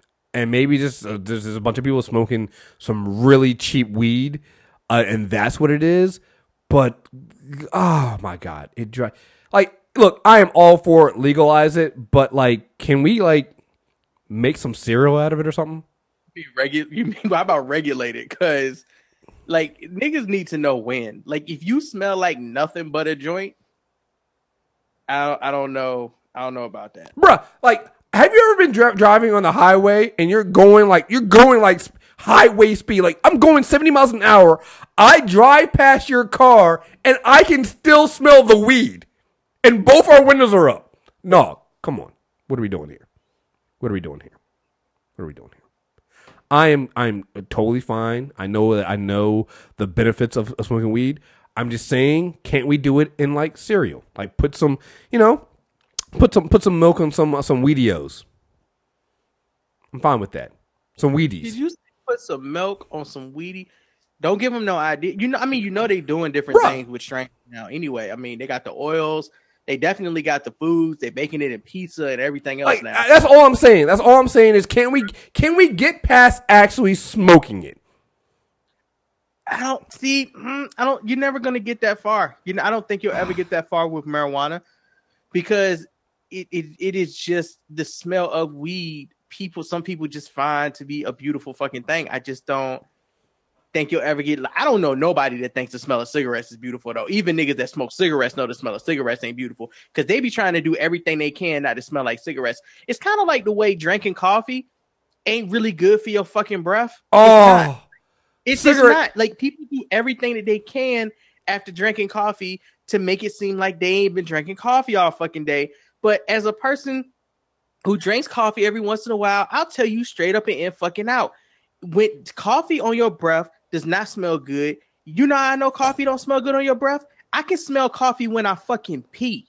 Like if I drank like a half thing of coffee and then I pee later, my pee smells like straight fucking coffee. All of the enzymes and the shit in my body ain't got nothing over the smell of fucking coffee, nigga. Like coffee is strong as shit. It's just not good on your breath. Like it's not good on your teeth and it's not good on your breath, just like cigarettes, kind of. Coffee is one step below the cigarette breath, yo, and the cigarette smell. Like dog, like drink tea like a proper villain, yo. I'm sorry, but drink tea. Drink tea. Like I'm just stop. Niggas who drink nothing but coffee all day long in my job, oh my god, they smell like unsuccessfulness. I just yeah, and they always want to get up in your face because they so fucking high strong. Like they don't realize how close they are because their vision don't work no more because they've been drinking coffee beans all fucking day. Just can't do it, yo. I'm just saying, man, we can find better ways. Water in their eyes and they can't see straight no more because they fucking drink coffee. All it's just it doesn't smell good. I'm sorry, it doesn't. Like I said, I'd be down with. Has anybody made weed tea bags? Yeah. Yo, drink weed. Drink weed tea. Drink weed tea versus smoking. That's all I'm saying is we got to find different ways of handling getting your weed in your system. If you need that, I get it. I support you on that. I just don't want to fucking smell it. No, I get it though. I mean, I get it. I just don't feel the same way you do about the smell of it. Well, you know what it is? I think it's because, like, I think everybody thinks everybody loves the smell of weed. And so niggas be smoking that shit and smelling like weed, and I'm like, nigga, you stink. I don't like that smell. Thought about it. Like, I've never actually went, I wonder who doesn't like the smell of weed. Nobody who smokes weed thinks that. It just doesn't bother me. And I don't smoke weed. Like, it just doesn't bother me. Like, when I smell it, I'm like, somebody smoking weed in the neighborhood somewhere around the world. Because weed is a very strong smell and it travels very far. Very, like you said, very strong. Car and you will smell weed. You'll be like, holy shit, I'm in traffic. Who's smoking? Dog, it is such a strong smell. I think that's what people don't understand. It's like, if you like it, it's like, oh, okay, I'm smelling. It's like smelling fresh baked cookies, right? And it's like, it's cool, right? But if you don't like this smell, and it just starts coming in. And again, I don't have a problem with people smoking it, but I don't want to smell it. And so then it's like, it's like it doesn't go away. Like it's like that fog in the mist. It starts creeping through your fucking windows. And you're just like, somebody's smoking weed. So I guess I'm technically smoking weed now too. Cause fuck, like there's no stopping. Like, dog, my name, like, dude. But it's not like in weed again. When you smoke weed so much that I'm like, I turn into Kriss and I really don't want to be around you. And you can look at people that smoke weed too fucking much, because they come out they fucking house. Like, it's not only do they not care anymore, but nobody else does. That's how they come out their house, and that's just not how the world works. But cigarette smoke does something completely different to people's breath. There is a point where if you smoke cigarettes long enough and hard enough, your breath just gives up. Your skin already has. Your skin already has given up when you smoke cigarette smoke. And there's people listening to this that smoke cigarettes, and God bless you, but we're trying to help. We're trying to help. Literally the point where your breath gives up on being breath. And it's not like the rotten food smell in people's mouths, or the smell in people's mouths who don't know how to brush their tongue, or the gingivitis smell, right? It's none of that shit. It literally is something that happens to your body, your insides, because you smoked cigarettes so much that your breath smells like one thing. It's just defeat. It smells like defeat. Look, the one and it is the same smell for everybody. So if you've smoked a pack a day for 10 years, your breath smells like defeat. And if Jim has been smoking a pack a day for 10 years, his breath also smells like defeat. If you and Jim come up and talk to me and I have my eyes closed and I'm supposed to figure out which one of you has the Febreze breath and which one of you has the unFebreze breath, both of y'all smell like defeat. I don't know who's who. None of y'all smell like Febreze though. I got family members who breath smell like that because they just been smoking so long that they breath gave up. And I will give you this, to bring back the weed smokers here. At least with weed, you're not giving other people cancer. That's the other thing too. That's the other thing too with cigarette smokers, right? It's like it's one thing that okay, fine. You don't care that you smell like that. All right. You're literally giving everybody else cancer.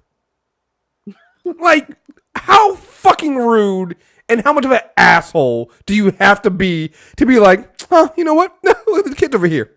I'm gonna light up. I just don't understand why people work so hard to smoke cigarettes. Like, people work so hard, especially in Maryland, to smoke cigarettes. Nigga, you ever see the people? You ever see the people? Office and shit, you know how hard people work to smoke cigarettes In the wintertime. A wintertime at a government office where niggas have to huddle around that one place, that one section they put off for cigarette smokers that's usually far away from the building and it's somewhere cold and they're over there huddled up in their fucking hoods and their fucking like, and they're still trying to smoke. At that point, I'm done. All designated smoking areas in states that don't want y'all smoking around shit are in the take your ass over there section wherever you work at. They're all in the take your ass over there section. Like when I was working for the government in Baltimore, they told people they had to leave the parking lot, drive down the street, and smoke near the McDonald's. I was like, I guess everybody about to quit. Nope. Motherfuckers started carpooling to the McDonald's. And you always knew who smoked weed because they came back with small fries and chicken nuggets. Like it was like, so now not only are you giving yourself cancer, but you're gonna get diabetes. You're gonna get McDonald's double quarter pounder diabetes. Because that's what you eat every day. So your breath smells like McDonald's, unmeat meat, and cigarette smoke. God, you are just, it's double jeopardy for you now. I nigga. don't understand. Like at some point you get the hint. You're like, huh? You're like okay, so this is what you got to do. You're working at the zoo and you want to smoke. So this is what you're gonna do. You're gonna go down to the lion den and you're gonna and there's a little section over there. Don't mind the lion. It's okay. I guarantee you, motherfuckers would still go and be like, well, fucking over here. Well, fuck it. Hey, fuck it. Well, hey, Jim, I'm gonna go to the smoke break. You want to come down with me to the? Watch my back. Just make sure the lion doesn't hit me. Watching their backs. Lions don't get them. Like niggas that have a plan of escape. Right. we gotta work as a team to get the smoke in. Like you take 2 puffs and then wait, and you keep your eye on the line. I'll take 2 puffs. It's just like, nigga, at some point, quit. Get the fucking patch. Get the patch. And the last thing, just go be a douche and buy the fucking vapor. No, I was just about to say. So every time you get out your car, you can look like Batman disappeared from inside that shit. Like I just, as much as I hate, I actually rather you smoke cigarettes than vape, because with cigarettes I at least know this is gonna sound so fucked up. You're gonna die. you're killing yourself, right? With vaping though, like, oh my god, you're gonna make more of you. You're gonna make a little you at some point, and you're gonna make another little Vapors are assholes. Like, oh my god, they're the biggest assholes in the world. Back in the Mad Men era of smoking, yeah, white dudes on Madison Ave used to smoke everywhere, and then they had to stop. They were like, "Hey, you can't smoke on planes, you can't smoke in schools, you can't smoke in elevators." And for the last 50 years, people knew the rules of cigarettes. You can go smoking, take your ass over there, but you can't smoke over here, okay? Then vapes came in, and all of a sudden they had to go back and crack open the rule book for where your ass can't smoke at and start posting them shits everywhere. You had niggas try to smoke vapors in the fucking theater. They literally had to put a sign outside the theaters that said, "You cannot vape in here." Because some asshole took his vapor into the fucking theater for Civil War and started just blowing smoke at the screen, because you know all vapors do is blow steam everywhere. That's why it's the worst thing about, like, as much as I complain about cigarette smoke and weed smokers, I give them, they're at least committed, right? You're committed to the cause.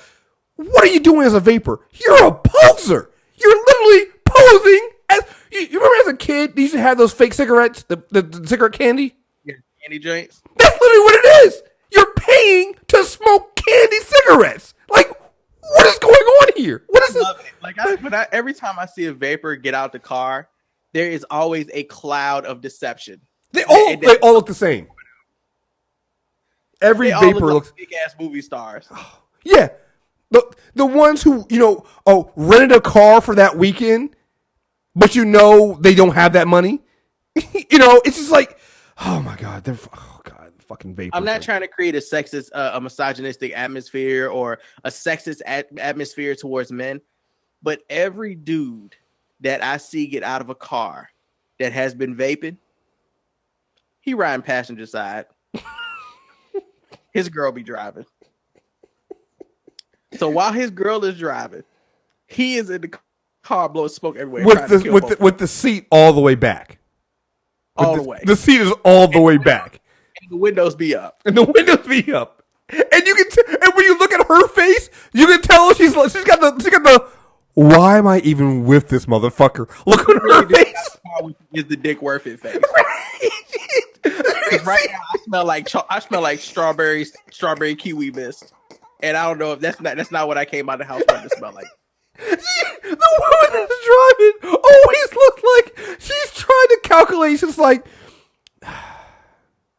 seriously, I need to leave him. Literally, niggas who vape look like they are constantly taking a breathalyzer test, hoping they don't fail. Like, that's what y'all look like. I passed. That's what y'all look like. Because them big ass vaporizers look like old Game Boys with sticks sticking out the top. Oh my God. Y'all are sucking a Game Boy dick. Like, that's what y'all doing. It is the worst, man. They're the fucking worst. Hey, bro, test your lungs real quick. Blow on this. Oh my God, yo! They really need to make a vaporizer that has one of the little lottery balls in it that moves around every time you suck on it to make it look like you're doing one of those shortness of breath tests. Oh my God! It's a fucking. Oh, that shit would sell like hotcakes. Hey, question: what do you know about science? Not sci-fi, mind you. Actual science. Right, actual science. Are you sure about that? Does science news make your eyes glaze over? Do you find yourself confused by what seems like conflicting findings? Does it feel like Big Pharma's out to get you? Not sure who to trust? Can't tell the difference between CDC, NIH, and FDA? Well, we're here to help. Hey y'all, this is P-Funk. And this is Cokie Negra. We host Molecules and Shit on the MTR Premium Podcast Network. We help you wade through pseudoscience, science fiction, and just plain nonsense with the help of a healthy dose of laughter. We might even have a few guest scientists stop through to answer your burning questions. New episodes drop weekly. Add us to your podcast rotation. We promise you won't regret it. Goodness knows, in this political environment where alternate facts and confusion abound, a little extra science literacy might save us all. Molecules and Shit on the MTR Premium Podcast Network. Add a little science to your diet. All right, let's move on to some other stuff here. This one that we're going to deal first is it's going to be our great moments of white privilege, but it definitely does touch into what we were, not what we were just talking about, but it does touch into New York Comic Con because it happened at New York Comic Con. So let's play this music here.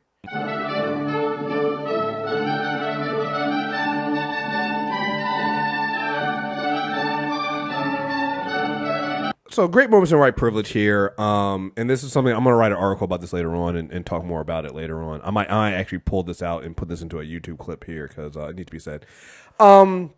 Retailers become heated over Marvel variants, diversity in closed doors, New York Comic Con panel. So if you don't know what this happened is, over the last year or so, you've been seeing these articles and these things coming up about comic book store owners and retailers complaining about Marvel's changing too many characters. SJWs are ruining comics and their sales are down and blah, blah, blah, blah, blah, blah, blah. So at New York Comic Con, there was a closed door retailer only panel and things did not go well. An exchange between direct market retailers and Marvel Comics editors became heated in the closing minutes of a Marvel's retailers only panel on New York Comic Con 2017.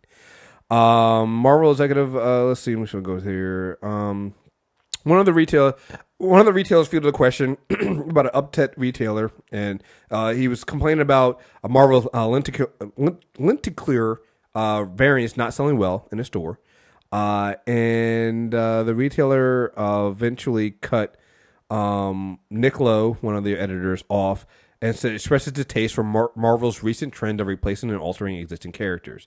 The retailer specifically cited examples such as characters that don't reflect the ethnicity, gender, and sexuality of their predecessors, specifically expressing its distaste for Iceman kissing other men, Thor becoming a woman. The retailer's complaint sparked an outcry among other retailers present in the room, some echoing his frustrations with multiple attendees raising their voices to speak over each other. The original speaker called for creating new characters and not messing with the old guys. The old guys are solid, while a second said that Marvel has never replaced its characters like this. Lowe pointed out that changing the nature of the characters' identities was ingrained in Marvel's history, pointing out example of James Rhodes to Frog Thor. Which, by the way, Frog Thor will be in our Thor Part 1. We'll be talking about that. It's actually pretty good. The retailer responded to that Marvel had never replaced them all at once before, going on to say he has Marvel Cinematic Universe fans come into a store to find Avengers comics only to leave when they see that Thor is a woman and Captain America is a black man. Lowe reiterated that Marvel is bringing many of its recently absent characters, including Steve Rogers, back to the forefront of its legacy initiative, and that Marvel would continue to focus on creating character stories that reflect the world outside your window, a long-time Marvel adage. He also stated that Marvel will continue to publish characters that fans of all backgrounds connect to before closing the panel out of planned time. This seemed to do little to calm down the increasingly heated retailers who congregated around Marvel's senior vice president of marketing, David Gabriel, in the hall outside the panel, continuing to express their frustration and angers over these issues. So why is this a great moment of white privilege? Because these are a bunch of salty old white men who are terrible business owners. That's what this is. This is the entire thing that we have been seeing about this talk about comic books not selling, SJWs are ruining comic books, blah, blah, blah, blah, blah, blah. All right? It's all fucking bullshit. Even the talk about how comic book sales are down now, comic book sales have been ridiculously high compared to previous years. I think last year they sold $580 million in comics. That is high. When you consider it, print comic books, it's pretty high. This year's about 10% down, but they're still way higher than they were beginning of the 2000s. All right? Still going to make money. But the bigger problem here is these motherfuckers are just old. They're complaining about, Thor's a woman and Captain America's a black guy. And so my people come into my store, they leave because they can't. Then they weren't good. What? So Captain America can't be a black guy now? Thor can't be a woman? Like, what changes in the story other than, like, why is that it? And not to mention, if they're new to the Marvel comics because of they watch the movies, they come into your store, you have long boxes of Thor comics with Thor as a man. Why can't you sell them that? There are plenty of stories here, and if I don't understand what the problem is. Like, there are more comic books of Captain America being a straight white man than there are of him being a black man. Sell them the white man comics if that's what you want. If that's what they want, if they just can't get into Sam Wilson being Captain America, even though at this point he's given that shield up and it's back to being Steve Rogers. Let's say they just can't do that. Sell them the old shit then. I don't see what the fucking problem is. I mean, frankly, they're looking for something to blame, but inevitably those motherfuckers are Blockbuster. You're mad because there's diversity and variety now, and they're in the culture, reading your comics. So Marvel is trying to cater to that, and Marvel is also kind of going, hey man, let's rock things. Let's change things up a little bit. I've never wanted to read a Captain America comic book ever until it was revealed that he was Hydra. Then I was like, you have piqued my interest. I kind of want to read now. Also, these tears taste so good coming from around this misogynistic, racist ass culture of so-and-so fans who feel like they need to dictate what type of creativity and what type of writing should be allowed within their comic books. To me, it's just a bunch of whiny bitch ass motherfuckers who talking about, I can't keep my business afloat. How is that Marvel's fault? Like, how is that their fault for changing up characters? Like, people are I don't hear a bunch of other, like, are the Comixology things saying the same thing? Well, see, that's a real problem, right? The real thing that that we don't talk about is every single one of these comic book people that are these retailers are complaining about not being able to sell. They're complaining about Marvel when they need to complain about the fact that they're the record store. You are now a record store in the age of digital music. Because here's the thing, all right? If I want to get a comic book, why the fuck would I get up, get dressed, get in my car, drive down to your crusty ass, dank ass, suck ass fucking comic book store with your clearly racist, bigoted ass and buy a comic book from you when I can literally roll over, pick up my tablet, and buy as many fucking comic books as I want from a Comixology app? Like, why would I do that? I just think it's funny that comic book store owners are going out of business or having trouble making sales, but Barnes and Nobles is just fucking fine. No, like, Barnes and Nobles, no, they're not. No, Barnes and Nobles, they actually were selling a product that allowed you not to buy the physical copies of the books that were still in Barnes and Nobles. And guess what? Guess what parking lot is still full? Barnes and Nobles. Actually, no, Barnes and Nobles, I think they're out of business. Are they? That's what I'm saying. That's the thing. Near my job stays packed. Oh, that one maybe, but like Barnes and Nobles and several other bookstores also went out of business. The reason why, though, it's not because people stopped reading. We get them digitally now. Like, you can go to you have a Kindle. What do I? That's not Barnes and Noble's having trouble. That's Barnes and Noble's going, okay, like, we don't need all these stores anymore. It's the same thing. Like, Best Buy's not going out of business, but they close down stores because they just don't need that many places for retailers to be able to walk into and buy stuff if that's not what they're doing. They changed their model. That's what you're supposed to do. Like, if you want to get people to come into comic book stores, then you need to change the setup of your comic book store. If the only thing if you think I'm just going to come in your comic book store to buy comic books or Funko Pop toys, you're tripping. Well, you're fucking delusional. Like, even stores, like even music stores now, FYE sells so much other shit besides what it used to sell, just music. But like, and they're still going down because they still haven't adjusted properly to the culture. Yeah. Like, blame technology, but don't blame diversity in literature. Yeah, Barnes and Nobles, I mean, they're closing bookstores and their sales are down. They're saying there is a small upswing with them, but for the most part, they're down. But that goes to my point. It's like, if Barnes and Nobles is having problems, and you're a comic book store, and so you're even a smaller market, right? You're now not selling. Barnes & Noble sells all kinds of books. You're just selling comic books. Why did you not see this trend coming, and why did you not change? Why did you not realize and see the writing on the wall that, hey, listen, Marvel's got Marvel Unlimited. They have a deal with Comixology. DC does Comixology. Yeah, I kind of think that the writing's on the wall and this digital thing is going to pick up. So maybe we need to change our business model so that we can attract new customers and get people into our fucking store. But they don't do that. They literally sit here and they complain about, oh, well, no, it's we're not selling anymore because it's Marvel and people aren't buying these comic books. Or maybe it's 2017 and nobody goes into brick and mortar stores anymore. Do you understand how many? To change it, I feel like that they're trying to work against the digital comic book streaming services. Like, I think that's stupid. I would more be looking at, is there ways that you can work with these companies, Marvel Unlimited and stuff, to be like, hey, if you come in the store and you read or whatever, you'll get like 20% off or 10% off of these comic books. Change the way your store is set up. Is it comfortable? Is it inviting? Where's it? Amalgam in Philly? The one with the owned by the black woman in Philly? It's a coffee shop too. Yeah, like, people want to go there because it's the ambiance is nice. That's why Starbucks can still make a buku fucking cash, despite the fact that buying your own coffee maker will cost you $30 and you'll make better coffee with it. It's the whole ambiance effect, right? Like, so you need to be doing that. You need to be working with these streaming service or trying to develop your own to get people to come back into your stores. How about you? Sorry, go ahead. No, and I was just gonna say, and stop being fucking assholes. Like, I went into a record store the other day, and you know what that guy did when I walked in? What? Nothing.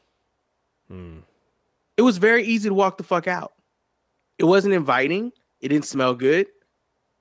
Some of this shit looked like kind of trashy. He just sat there reading his fucking paper. Like, he's given up on being a merchant. So I'm giving up on being his customer. And that's the same way that they're doing. That's the same thing that people are going to do with y'all. There's nothing fun at this point, it seems, about going to a comic book store and y'all, or more specifically, y'all's comic book stores. And y'all made that very prevalent when you went to fucking New York Comic Con and showed your racist asses. Right. Like, do you think people are going to go to your store now? If they ever find your name, do you think it's going to drive sales to your store now? Funny thing you mentioned about you know, when you walk in the store. Last two comic book stores I walked in was never approached by anybody in those comic book stores and just say, hey, what are you looking for? Never approached by anybody in the stores. And again, like you said, when that happens, very easy to walk out. When Shandy and I went to Iceland and we went into that record store that is beside the hotel, right? We're in Iceland. She walks into the record store. Those people were, again, we're from out of the fucking country, right? They came up to us, asked her, hey, listen, what are you looking for, blah, blah, blah. She asked about something. She was like, listen, we don't have it here, but if you want, we can order it for you and then ship it to you. Like, they engaged with her. She bought a shit ton of records from them because they engaged. Like, they made it feel interesting. They had music playing. They had all the stuff there. It was a cool atmosphere, and they made us feel welcome. When we walked in, they were a bunch of other people there. There were a bunch of people that I think worked at the store, maybe just like their friends, and they were having their own conversation. But when we walked in, they still stopped to talk to us to say, "Hey, how are you doing? Can I help you? Let us know. If you're looking for anything." They did the bare minimum. In so many of these stores, they don't do that. You walk in, and God forbid you're a woman or you're a person of color, and they look at you like, and they don't say right. They kind of still look at you like you're not going to buy shit. Like, right. He might steal a comic. Right. And I'm like, oh, I don't need to be here, motherfucker. Look. You're mad at Marvel. You do realize I can buy subscriptions and I can buy hard copies on Amazon. I just got I'm buying the volume for the Button, the Batman and Flash thing that Tom King, I think it's Joshua Williamson did. And I just pre-ordered it on fucking Amazon. Why go to a comic book store when I can literally do it from my phone? Then you go to the fact that, hey, have you seen some of the websites for some of these stores? Oh, they're fucking trash. They're fucking trash. They didn't put no money into it because they still think it's the days of MySpace. They're fucking trash. They look like they're running GeoCities or Angel Fire. Mind you, then you go to somewhere like Midtown, and Midtown that's the place I buy my comics from when I want sometimes hard copies that outside of Amazon. I buy them from Midtown. I buy them from a store in New York because they actually have an easy to search site. It looks like a professional site done. It's inviting. They offer all kinds of fucking discounts. That's the thing. Like, again, why would I come into your comic book store if I can go onto my tablet and Marvel is running a buy one get one free fucking sale? And it's not on old comics, it's on new ones too. Why the fuck would I come into your store? What are you offering me to come in and buy a physical copy of your book? Yeah, I know some people like physical copies. It's the same conversation we had when people were talking about going digital with the Xbox One. People were like, well, I like having a physical. Listen, that's fine. There are people out there like that. That's not going to be most people. Why? On the tip of my finger, I can fit my entire comic book collection right now. I have 128 gigs I put into my goddamn tablet. Do you know how many that's all I'm stored on the tip of my finger? If I was to take all the comics I have on that disc and have physical copies, I'd fill a fucking room. I'm sorry. I'm never going back. I don't need the physical copy. I buy physical copies of books. Yeah, that was a thing when there were limited prints and they were going to be worth something. You know? They don't do that shit no more. Now you mass produce comic books. That comic book you bought last week, it ain't going to be worth anything because they mass produce this shit now. It's not going to be a rare collectible. All right, they make hundreds of thousands, millions of these issues. It's not going to be a collectible anymore. So what's the fucking point of me going and buying a physical copy of the book? I can literally buy it on my tablet. It takes up almost no space. I can read it. That's your competition. It's not the fact that SJWs are ruining comic books. It's not the writing is bad now. It's not, oh, well, nobody wants to buy Black Captain America. It's none of that shit. Nobody go into your fucking store because you're a goddamn dinosaur. You're a dinosaur. What's funny is they never thought about the fact that the reason they're probably still even making ends meet to keep the store going and pay their rent is because things like New York Comic Con and Marvel and DC films have encouraged more people to think the culture is cool, which incorporates diversity. And now you have more people of color and more people of the opposite sex to what people assumed was the only sex that read comic books, now buying comic books. That's the only reason. Because real talk, your comic book heads left you. They were like the dudes like you, Chris, they left. They went right to these services where they could get things much easier. Why would I go? Why would new people are going in the stores like, oh, I've never been in a comic book store before. You're not, but you're treating them like shit. You're doing exactly what the fuck nerds do. Mm-hmm. You're treating them like they're stupid because they don't know everything you know about comic book culture. So they might as well go to Comixology. As far as I'm concerned, that's what I did. Like, comic book shops should be where people come in who don't know where to start. Like, I've had somebody asked me earlier when we were doing the show, was like, hey, I'm thinking about buying a couple issues of Black Panther for my friend. Where should I start? Right? And I was like, well, first of all, don't get a couple issues. For comic books, for something like that, you probably need to get a couple volumes and read so you can get like 12 issues instead of just 2. But it's like, that's what you need your comic book store to be. Your comic book store needs to be a place where people who don't know anything about comics can come in and get educated. That's really what you are. Because like you said, for people like me, nigga, I'm not going in to dig into long boxes in a comic book store. You want to know why? I have Marvel Unlimited. And Marvel Unlimited, if you want to be mad at Marvel for something, be mad at them for something like Marvel Unlimited, where I can pay like what, $5.99 a month, and I have access to their entire back catalog. That's what ruined it for you. So now when I'm doing my research for Thor, I don't gotta go to a library. I don't have to go to a comic book store. I just open up my app, go to Marvel Unlimited, and I can find all the fucking issues I want. That's all I gotta do. That's what's killing you. Because I don't have to come in there and dig through your old issues of like, and that's the other thing too. You have a lot of shit. I go into a comic book store and I look through the long box and I realize like, oh my God, so much of this stuff is like, why would I buy this? It's terrible. Like why? Like these are the old issues that people forget about. Nobody wants this shit no more. You know. Looking at sales. 2015.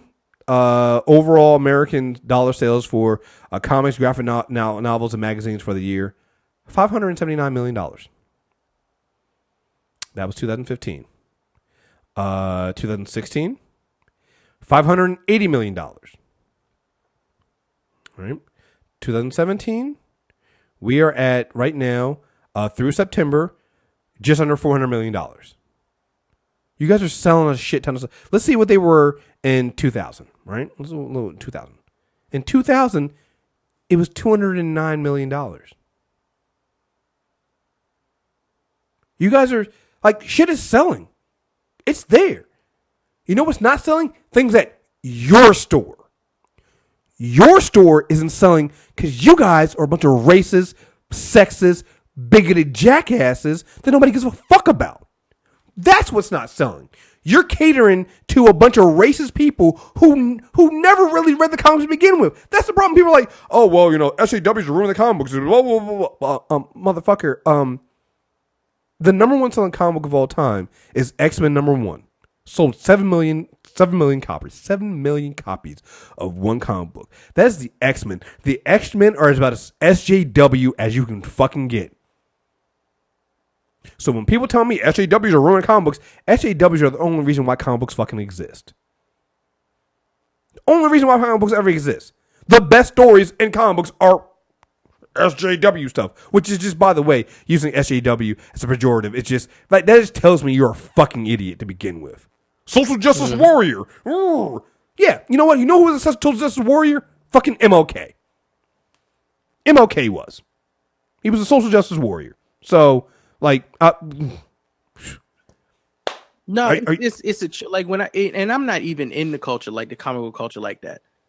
But when I'm reading articles about dudes going to New York Comic Con into was it a closed door? Yeah, it was a closed door retailer only event, which was trash to begin with. Like, I get it, I guess, but I really feel like the attendees at New York Comic Con should have been able to get into that room to hear what these motherfuckers are saying behind closed doors to retailers.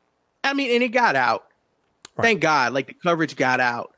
But that's the shit that people smile in your face and then bitch behind your back about. And there's no way you can walk into any Comic-Con at this point and not see all shades of people. All fucking shades. All sexes. And y'all are in a room complaining about Marvel catering to people. All people, not just you, but catering to people in general, people that read their comic books. Like, you're mad because dude came in on Tuesday and all of a sudden Captain America is black now. But here's the thing. Those people that you're saying are coming in your stores and leaving because all of a sudden they changed the color, the race, or the sex of their favorite characters. How favorite are those characters of them really? Because that shit doesn't just happen. Again, I don't buy comic books, but I see fucking comic book news online all the time. I know when they're changing characters. There's no way for you to comicbook.com. There's no way for you to escape that news if you're involved in the culture. Like, if you're up on everything, that's not a surprise. You knew that was coming.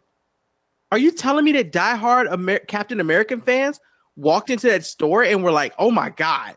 I didn't think nothing like this ever happens in comic book culture ever. If you know, seriously, you want to know why it's even worse? Captain America wasn't selling before anyway. It wasn't selling before anyway. That's a crazy thing. These motherfuckers are complaining about Avengers. Motherfucker, the Avengers shit didn't start selling until the movies. Before then, it was X-Men, and that was all people of color in that shit. What the fuck are you talking about? These motherfuckers are so fucking stupid. That's my whole point. It's nothing but arguments and proof to support that people of color are the reason, and people of color and women are the reason that your fucking stores are even still open to service people with your shitty fucking service. Like, the only reason you can still pay your goddamn bills is because of people like me and people like Ashanti and Ash and Chris and all of us who just jumped into this culture because we just became fans, or people who thought it was okay now to be comic book fans and are out about it. It's funny. It's funny you mentioned, Ashanti and stuff like that.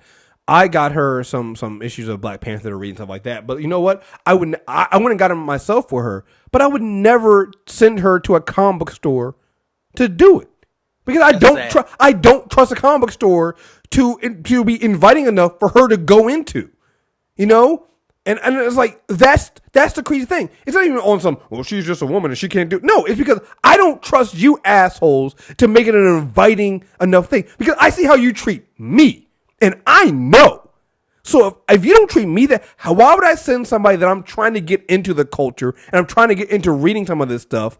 Why would I send them to your shit? Like you said, what's crazy about this New York Comic Con thing is these fucking retailers said this shit, got all angry right there. Some of them probably had booths at Comic-Con, and I can tell you exactly what happens. Because sometimes I walk around the floor. I don't do it very often now, because I stopped doing it because they're all the fucking same. You walk in, and you're walking on the floor, and you come to a booth that sells comic books. So what do they have? They all have their long boxes out there. They have some of the more expensive comic books and some of the bigger issues on the back wall, and the person who's there selling stuff is just standing back there.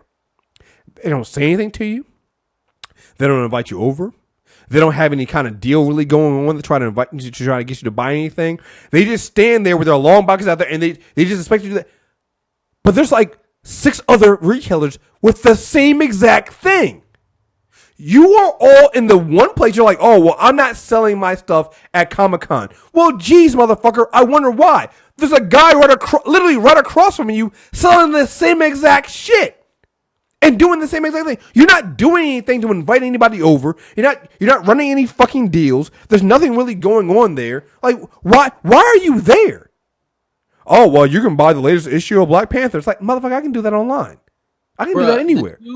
The two times that Ashley has had tickets to go to a con, right? She's brought a book. Ashley has walked that floor for the limited amount of time that she walked, and she's brought a book every time. Ask me how many times I brought a book from a con. Never. I have never brought a fucking book from a Comic-Con. Never. Ashley has brought more books from Comic-Cons than me, and she's been to way less than I have. She's not in the comic book culture. But she's probably bought them from what, like Artist Alley? Yeah, she went. She went. Mm-hmm. And I mean, Kriss, she brought two. She sent me back, remember, to get them signed. Yeah. So here's the thing. So that's the difference. See, and again, I know Artist Alley, sometimes those people don't sell as much either. But the difference between Artist Alley and these comic book retailers and the comic book exhibit thing here, the Artist Alley they hustle. If you at any point make eye contact, don't walk through Artist Alley if you have somewhere to be, because as soon as you make eye contact, they're in there. They pull you over, they talk to you, they engage with you, because they're trying to sell their stuff. And there's diversity. Artist Alley. That's what got Ashley. Yep. What got Ashley was diversity. It wasn't Marvel and DC Comics. Ashley brought first second? I can't remember what it was, but yeah. I mean, that's the name of the company. I think it's First Second. Yeah. And I've seen their name before on other comic books, but when Ashley brought that book back and I looked at it, I was like, I don't know who did this. I mean, I'm looking at the art and it looks like a book that she would pick up and read. I'm like, okay, cool. When I went back to get them signed, I saw that they were First Second books. I was like, oh, I know that company. Mm-hmm. Oh, that's dope. She picked up a book from them. And she picked up another book. It was like from the same company that does Saga, I think. That's Image. And That's Image. Yeah, she just picked up an Image book because she liked the art and she was reading that one when we were on the plane. I'm like, okay, that's cool. Like, she kind of found her lane. And it wasn't because they were just like trying to push their work onto her, but they were inviting. And that spoke to her over the stuff that these guys constantly stock their store with that just isn't selling as well as some of these other, like, I guess they're like micro distributors for comic books. Yeah.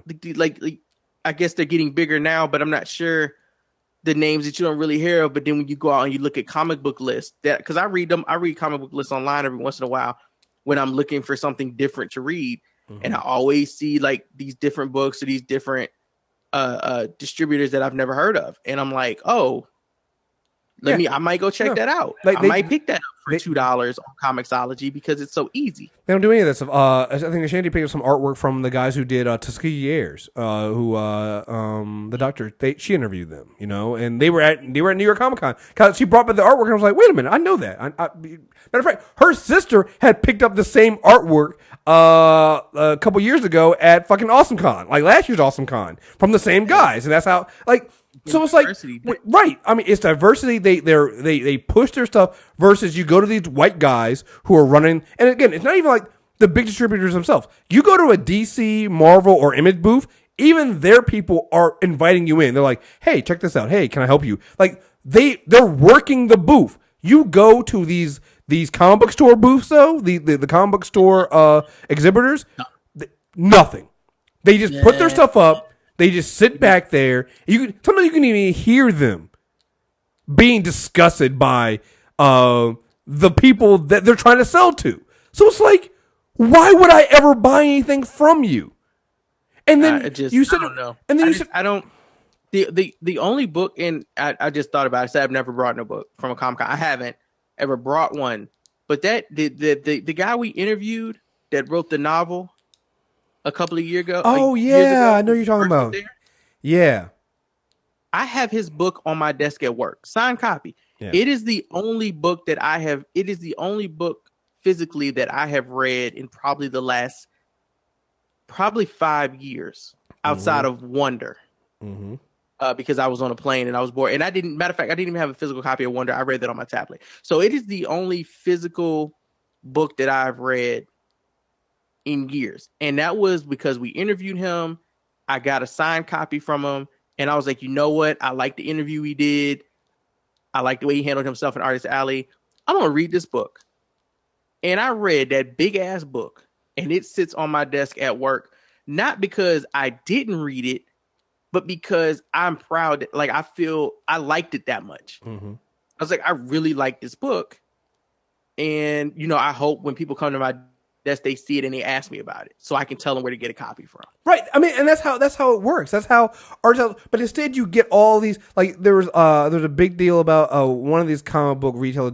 He's like, I'm not going to Comic-Con again. Cause I don't sell. I'm like, cause you're a jackass. You sound like a jackass. You don't do anything to separate yourself from these other the other comic retailers out there. So why the fuck would anybody buy from you?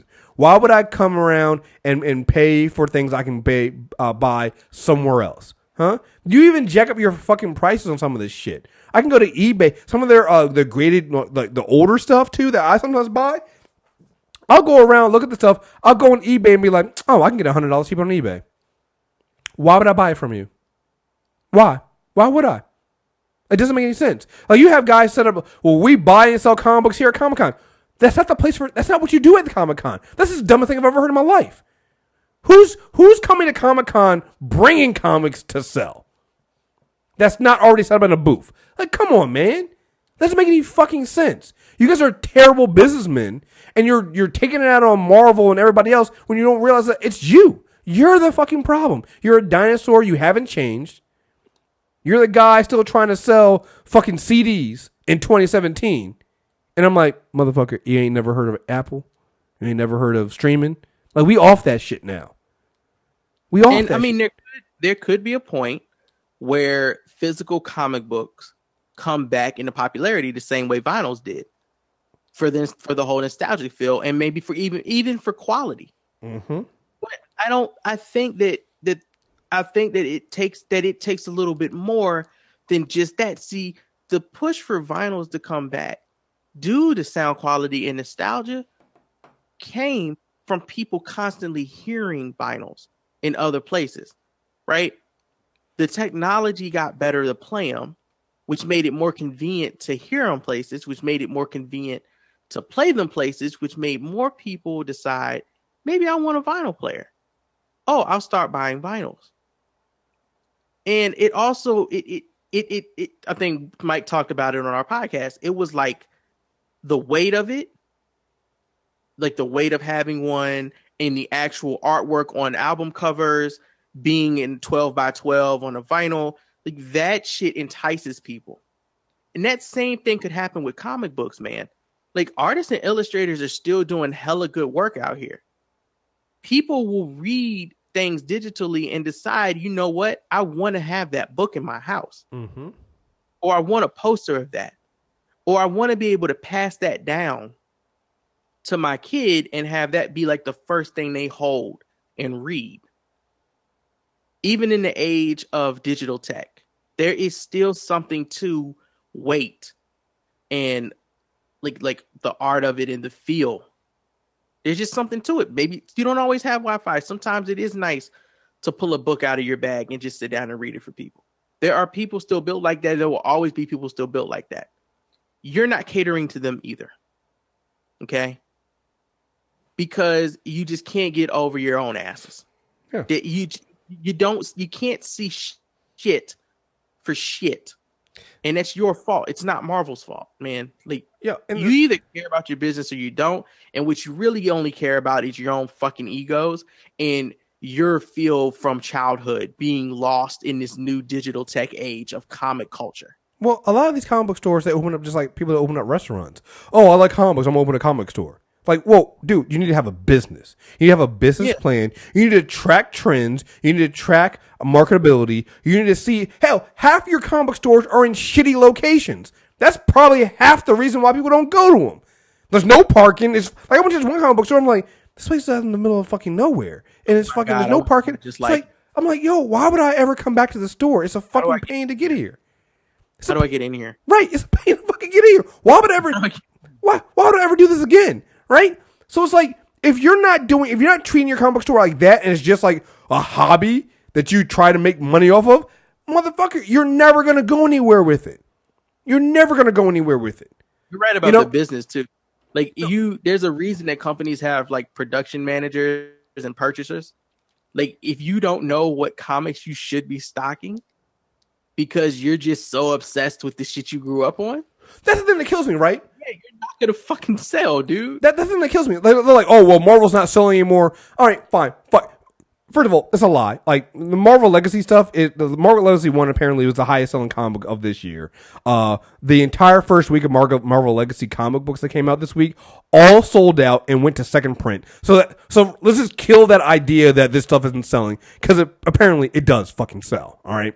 But beyond that, all right, fine. Let's say Marvel isn't selling. Let's say Marvel changed. And we were just like, I'm done with selling Marvel. It doesn't work. All right, cool. Sell DC then. Sell Image. Sell some of this other stuff that's out here and push that stuff. Like, why is it that if you're just if my only thing is just to sell whatever is the thing that people want, then why the fuck do you give a fuck what Marvel's doing? There are plenty of other publishers out there. Sell their shit. Like, it doesn't make it. Why are you complaining? Like, all you're doing is release. Like, here's the thing. If I was a record store owner, I don't give a fuck if the music is good or not. If people buy it, I'm gonna sell it. End of fucking story. I don't have to have an opinion on is this trap music? Is it ruining rap music? Is it rap music? I don't give a fuck. Does it sell? Then I'm fucking selling it. That's it. Like, why are you complaining? It doesn't make any fucking sense. Oh, I get it. No, it's not that it doesn't sell. It's that it's not what you want to sell. It's the fact that you are a bigoted jackass and you really believe this shit and you don't want to sell the other stuff. It's not about it doesn't sell. You don't want to sell it. And that's fine. That just ruins your fucking business. And that's on you, Because other thing too, like we were talking about, records making a comeback. Yeah, records are making a comeback, but you know what's not really making a comeback? Record stores. Like, because here's the thing. I can go to different places that sell other things and also sell vinyls. I can buy vinyls online. I can do all this. You're not going to see a lot of, and there might be a few here and there. You're not going to see a bunch of a new wave of record stores like when we were growing up. There was a record store all over the fucking place. It's still a niche culture. Yeah, and a lot of artists are selling them on their own. See, exactly. That was another push. That was another push that brought vinyl back.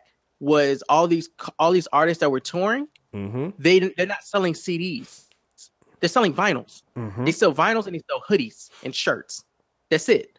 So when you go to their show, you're not going to pick up. You might find some that are doing CD copies, but you can sell a vinyl for more, and it probably costs the same amount of money to get made as a fucking CD. So whereas you can have a CD for $10, you can sell a vinyl for $25, and people are gonna buy the vinyls. They're gonna buy the fucking vinyls. So it's a bunch of stuff that played into it. It just did. You're right. It just didn't come back. Yeah, you got to adjust. That's gonna be the same thing that happens with comic book culture if it's meant to be. It won't just come back. It will be a lot of elements that went into play to give it a resurgence. But it won't be these racist motherfuckers. Right. And the last thing I'll say before we move on, because I'm going to cut some of the other stuff out we're going to do in the show. But the last thing is, like I was saying before, if you want to be mad at Marvel and DC or any of these other companies for anything, be mad at their partnership with Comixology. Like Marvel.com and their subscriptions, they sync with Comixology. Amazon bought Comixology, so your Amazon account syncs with Comixology. That's your real competition. That's who's really ruining your fucking store. Because again, why the fuck would I ever step inside of your store if all I gotta do is swipe, push a button on my tablet, and I'm done? Why? Why would I ever step in front of your store? that's your real competition. You're too busy complaining about SJWs and the writing and Thor's a woman now and Captain America's black, and you're complaining about all that shit. Meanwhile, Comixology and them are selling like gangbusters. Like they're just going through all this shit, and you're complaining about SJWs. I don't know, man. I just think you guys are terrible business owners. I think you're shitty business owners. Stop being shitty. Stop being shitty. Start trying to be a real fucking business owner. Read the fucking floor. I've been in comic books for 25 years. Yeah, you sound like it. You sound like you've been doing the same thing for 25 fucking years, and now you're mad your sales are down. Maybe you should bring somebody in to turn it around for you, because you sound like you're not. Sounds like you don't want to change. And hey, if you don't want to change, guess what's going to happen? Your business is going to fail. That is the number one thing anyone tell you about a business. Like, Phenom and I are both business owners. We both run our own little podcast networks. Phenom, how many times have you changed or started to change some of the tactics you use with doing your podcast? How many times are you always looking to see what other people are doing? You're looking what trends are doing, and you're like, okay, how can we make sure that we are going to be in on this next trend? How can we make sure we're reaching out to people? Like, we're always constantly doing that, right? That's my whole Instagram life now. Like, y'all don't understand. Like, y'all get on Instagram and y'all like do selfies and you take, pictures or whatever, and you just post it. And you're like, ooh, look, Instagram. I'm on Instagram. My friends on Instagram, like my Instagram. That's cool. When I post shit from Comic-Cons on Instagram, when I post videos on sites, I'm trying to get attention from certain outlets. I'm trying to get attention from the people that I took pictures of, right? Because I want them to see my work. And I want them to go, oh, that's dope, and then push it back out. And one thing that I had to learn to start doing was understand the intricacies of tagging in Instagram. I'm still working on that. Putting like you might shoot a picture, you might take a selfie of yourself and be like, oh, hashtag black dude, hashtag Good Friday, hashtag winning. Those are generic as fuck. I mean, they're popular, but they're also generic. When you start getting into things like hashtag redheads be winning, hashtag doing shit from the bottom up, like hashtag, like those hashtags for some reason gets people attention. And there are certain waves of tags that if you got them on your picture, all of a sudden everybody is looking at your Instagram. Right. That's a cool thing. That's the cool thing about Instagram. I haven't figured out the math behind the model yet. Well, the interesting thing about Instagram is that when you do the hashtag, it'll show you how many posts are on that hashtag. Right, and it'll show you what type of posts. And you also would do in with. Right, but that's interesting. But that goes back to what it really ties into this conversation. Yo, how many of these comic book stores have Instagrams? How many of them have Snapchat? And I get Snapchat is kind of weird, but how many have active Facebook pages, active Facebook groups, active Twitter pages that aren't just SJWs are ruining everything? Like, how many of them actually have an active social media platform? I mean, Third Eye Comics is very active on social media. And guess what? And honestly, others are like them. I'm saying like they should be the poster child for this new era of trying to keep your comic book store alive. And Third Eye Comics, from what I know, doesn't complain about any of this stuff. No, they host sign-ins, they have gaming nights, they have reading nights, and I've never been there. But I know about all of this shit because they are extremely active on Facebook and Twitter. Like, extremely. If I was a comic book head, that's where I would go. Like, where all the cool comic book heads go. Right. So your store isn't selling, but you're not doing any of that stuff. You're not putting in the work. You don't have the social media background. You're not inviting in anybody outside of angry white male nerds. And then you're wondering why your shop is fucking failing. So from a business point of view, you have no social media presence. You've limited your market to a shrinking market, because let's be honest here. The other thing too about you got to understand about white male nerds is they kind of moved on. They complain a lot, but they're not buying shit. They're not the market right now. Your location and your setup just in general is outdated. You're a failed business. You're complaining about SJWs. You're just a failed business. I'm just fucking tired of this shit, man. Go fuck yourselves, man. I can't believe you guys went to New York Comic Con and did all that stuff and complained to Marvel. Here's the thing: you didn't complain to DC, even though DC is selling about the same amount of money, has a smaller market share and selling just about the same amount as Marvel is. You didn't complain to DC though; you complained to Marvel, and it's only because of the diversity stuff. You're telling on your fucking selves. You're telling on your fucking selves. Anyway, all right, because I want to get out of here soon. I'm gonna do one more thing. I'm gonna save the Harvey Weinstein stuff for. We're gonna talk about it. I'll save it next week when I have Jeff on. We'll cut right into that. And when you talk about that stuff, include the Nelly situation that's going on. Oh no, so I'll do a teaser right now. The teaser is basically gonna be men are trash, because that's what it is. Like it's so much bigger than just, and he's such a disgusting looking piece of shit. I mean, it's not about how he looks. If he looked handsome, it's just as bad. But just the audacity of this disgusting piece of shit looking motherfucker. Like, he is, like, have you seen pictures of Harvey Weinstein? He looks like shit. And so that goes back to the idea that everything about sexual assault and rape is about power. It's not about if the man looks good. It's about power. All right, he was using this and using his power to take advantage of women. But like you said, it's him. I think somebody else came about Oliver Stone. There was a guy. I can't remember. Was it Tom? Not Tom Price. It was somebody who worked for at Amazon Studios because they just put him on a leave of absence. That's just Hollywood.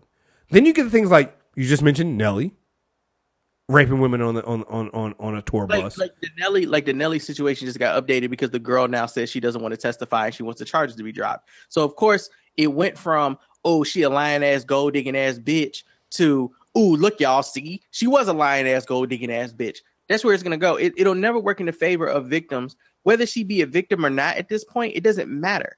Like, she was painted as trash from the minute as it was revealed that she felt, or that she had accused him of the act. People were instantly on this. Man, I don't understand. Look at Nelly. Look at Nelly. You think Nelly be raping? Like, I don't even understand where that idea came from. That because a motherfucker look like he shouldn't be raping, that mean he ain't raping. How many motherfuckers that you find out is raping? You look at him and you go, I mean, nigga could have got a woman. I don't understand why he was out here raping. Because that ain't got nothing to do with this shit. You being fit and in shape or having a big ass dick or being a cute model nigga ain't got nothing to do with you being a rapist.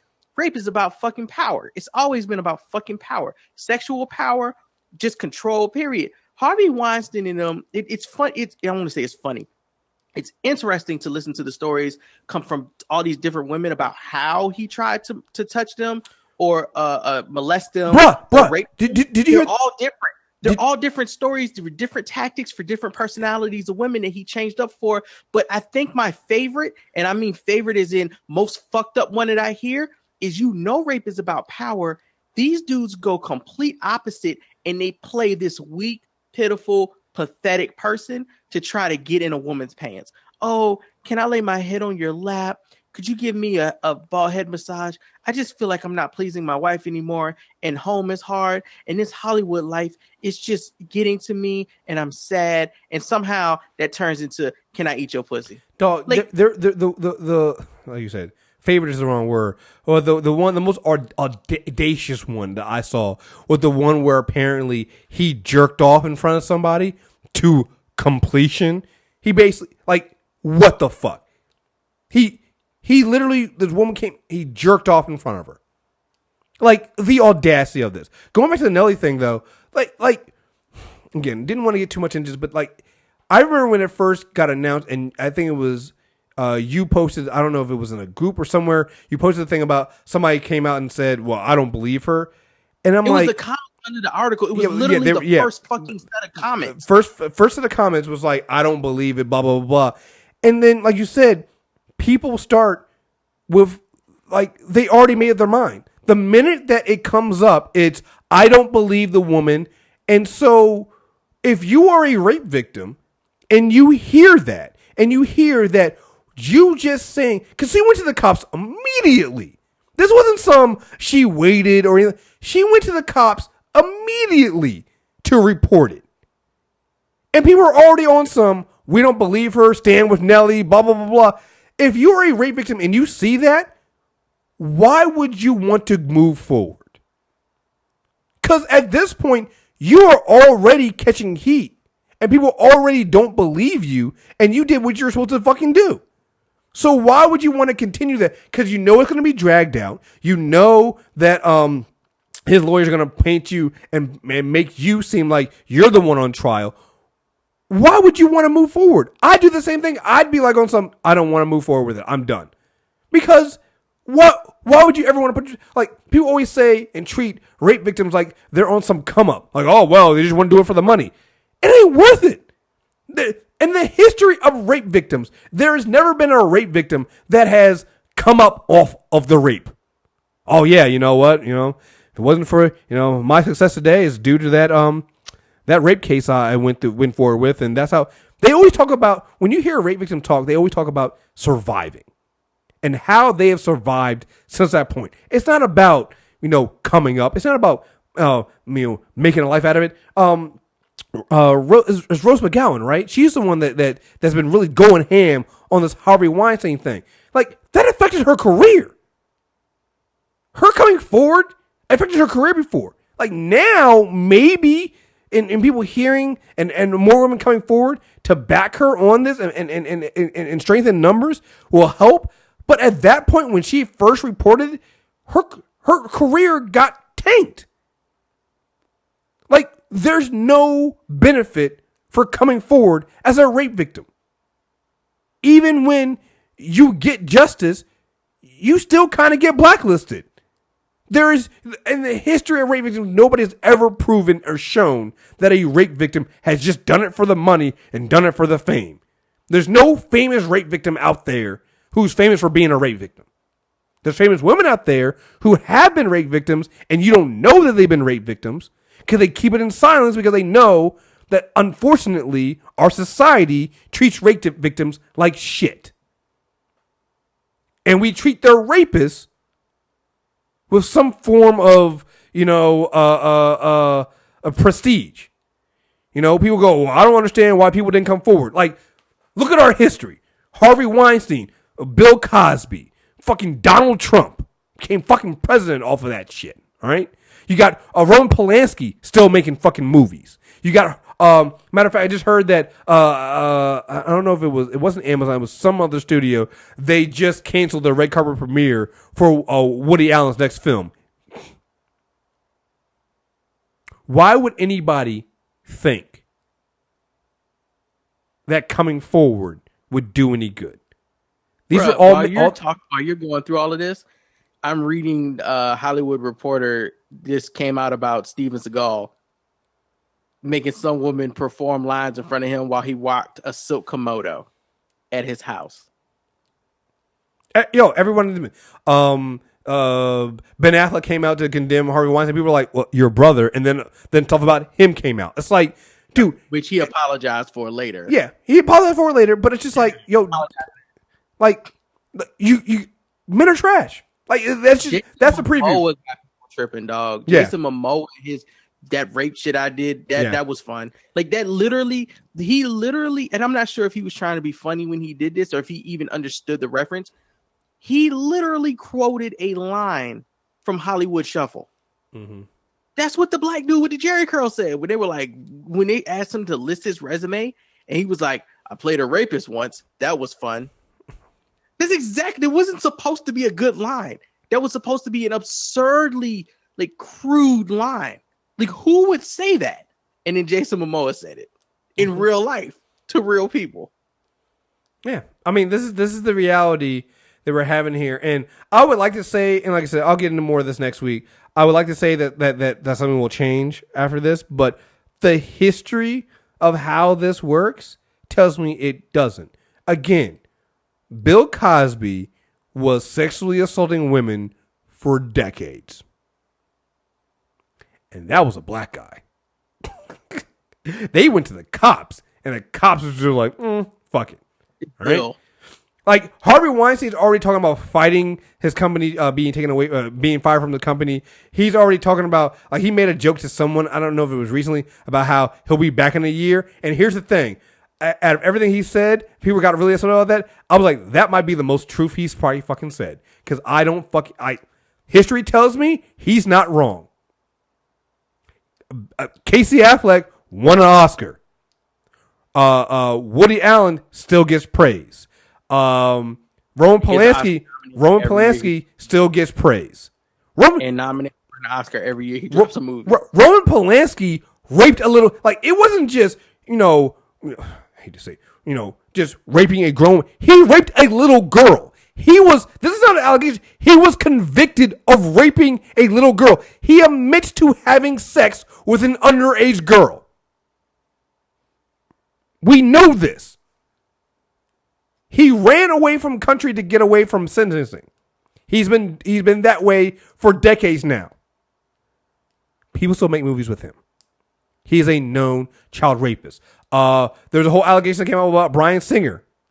It's not just, Terry Crews came out and said about how he was sexually assaulted at one point. It's not about just, women and like this is a power dynamic that happens in Hollywood. Power dynamic that happens just in our society, period. All right. Like it's fucking ridiculous. It's not ending anytime soon. You know what? We'll fucking do it now because I'm already going. Like, did you hear the stuff about Any Cool News and Honest Trailers about their founders? Yep. So Any Cool News had a founder. Joy told me. Yeah. It was Joy told me outside how the dude that owns all their companies was harassing women. No. I'm sorry. It's two different dudes. It's Any Cool News. Their founder, I believe, was accused of sexual assault and then got booted out of different things. Then Honest Trailers, it was a different dude who created Honest Trailers. He was accused of sexual. Like, it's all in. It's everywhere. It's fucking everywhere. Like this is why when women say men are trash, you can't say, well, but no, we fucking are. It's everywhere. If you aren't a person who has done this yourself, somebody who has. You've looked the other way.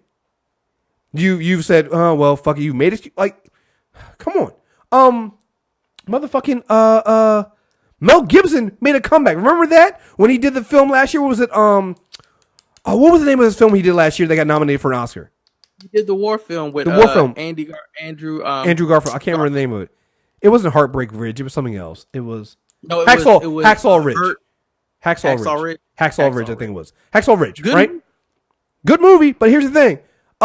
We always laughed about Melback music, but remember those tapes were horrifying because his girlfriend at the time was recording their conversations because Mel Gibson was threatening to beat her up. Apparently, he had already knocked her teeth out before at one point. He was threatening to attack her, have her raped by a pack of niggers. This is all well after his infamous anti-Semitic traffic stop, right? Mel Gibson gets to be redeemed. Like this is the power dynamic in not just Hollywood, everywhere around. You come across tech companies, businesses, everywhere around where there are men get away with other shit and other men cover it up. Valley right now is looking sexist as fuck with the way they're acting about and racist. Dog. They have an issue with diversity as far as complexion and as far as sex. Dog. Like it's a fucking problem. IT tech gurus are too fucking stupid to be okay with women working in the offices with them. The Google dude bro. The Google dude bro who wrote that manifesto felt comfortable enough to write it because this is the thing that nobody talks about. Yeah, he got fired, but there were enough people that agreed with him that he felt comfortable enough to send that shit out. That is the shit that will fuck you up when you realize that he was just one. That there were many more who silently agreed with him, who gave him the confidence enough to send that shit out. And they still have their jobs. They're still sitting around there. You know? Like everybody comes out now talking about something Harvey Weinstein. And again, for the women, I get it. Like they can say, like I think Jane Fonda came out and said she wished she had done more. Like, listen, I don't blame any woman who comes out and said they knew and didn't do more because fuck it. I hate to say you're a woman in this situation. Who knows what would have happened to you if you tried? Like, unfortunately, when you have a gatekeeper like Harvey Weinstein, like, I don't know what more you can ask people who are already marginalized to do. So I get it. Like, there's that one story where apparently he went after Gwyneth Paltrow when she was younger. Right, and Brett went and confronted her. And I'm like, wait a minute. So wait, Paltrow, she's fucking royalty. She's fucking Hollywood royalty. She called him Uncle Weinstein. He still went after her. Got confronted by Brad Pitt. Nothing happened. Bro, a couple of those actresses that names are coming up now all come. They come from they come from nepotism. Yeah. So it's like they don't pop up in Hollywood. They've had families in Hollywood. And Harvey Weinstein did not give a ever loving fuck. Yeah. So like I don't blame women for not coming forward. But then you get things like tell your uncle you weren't nice to me shit. Right. But then you get things like about the story like Matt Damon and then was it Russell Crowe killing that one story about Harvey Weinstein. And you're just like, now see, that's the fucking problem. It's not just that you knew and didn't do anything about it. You actively worked to cover it up. Now that's trash. Like I can even get it why some men didn't speak up, because again, you're dealing with a gatekeeper here. You're dealing with someone where, like, if you go this route, and again, with our history of how we treat these people, you go this route, you're gonna be blacklisted like the rest of everybody else. So I can even kind of understand selfishly why some people would do that. It's still wrong, but I can get that. But when you have somebody who actively goes out of their way to cover that shit up, that's when I gotta go, what the fuck are you doing? Fucking up? Wait, no, not just that you're fucking up. Are you also doing the same thing? Are you covering up for him because you're hoping that he would have your back because you did the same shit? That's when I gotta go, what the fuck? Like I said, it's gonna be interesting. And I'm looking at, I was seeing some of these, like Jake Tapper was like, yeah, this is they were talking about it was a New York Post article that from like 2015 that kind of slandered the one of the women that was at that time had accused Harvey Weinstein, and Jake Tapper from CNN had retweeted and was like, "This is why we asked why is this kind of journalism that makes it so that women don't speak up, blah blah blah." And I was like, "Hey, Jake, you're absolutely right, but maybe you should look around your media room because a lot of you guys did the same thing with Donald Trump." It's like, what the fuck? You do the same thing with Donald Trump. I wasn't gonna play this before, but since we talked about it, I'm gonna bring it up. I'm gonna play it real quick. Come on, if it goes open, or maybe I'll save it for next week. Damn it, what the fuck? It's just not. All right, yeah, I guess I'll save it for next week. But it's Jimmy Fallon talking about how he doesn't want to do politics. I'm like, motherfucker, you brought Donald Trump onto your show and tousled his hair. I was about to say that Jimmy Fallon, that same Jimmy Fallon, like the roots on his. Bruh, you like. Everybody's right now is shocked at Harvey Weinstein, and I'm like, and they're like, well, how did this happen? How did this cover happen? I'm like, you all literally just did this and went through this with Donald Trump. The Access Hollywood tape, the women that came out and accused him, like you literally went through this shit. We literally did this, and you're sitting there wondering how did this happen? Well, because you guys didn't do your job then. You guys, there were plenty of. Well, are these women telling the truth? And how? Like you covered it that way. But now, with Harvey Weinstein, all of a sudden now you're guys like everybody knew. It's like, well, guess what? Everybody also knew about Donald Trump. Everybody also knew about Donald Trump. But you guys treated him like he was a joke. You guys didn't cover him like that. It's like it's just funny, man. Just real fucking funny. Mm-hmm. All right. Anyway, yeah, more of that next week when I have Jeff on. So last thing, let's do this and we'll get out of here. Playing Do You Even Sci-Fi, Bro? Real quick, because this is just a doozy here.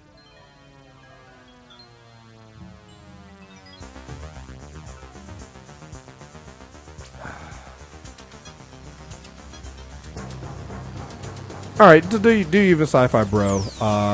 Where we talk about these stories that come up in the news, and you really wonder if anybody has ever thought about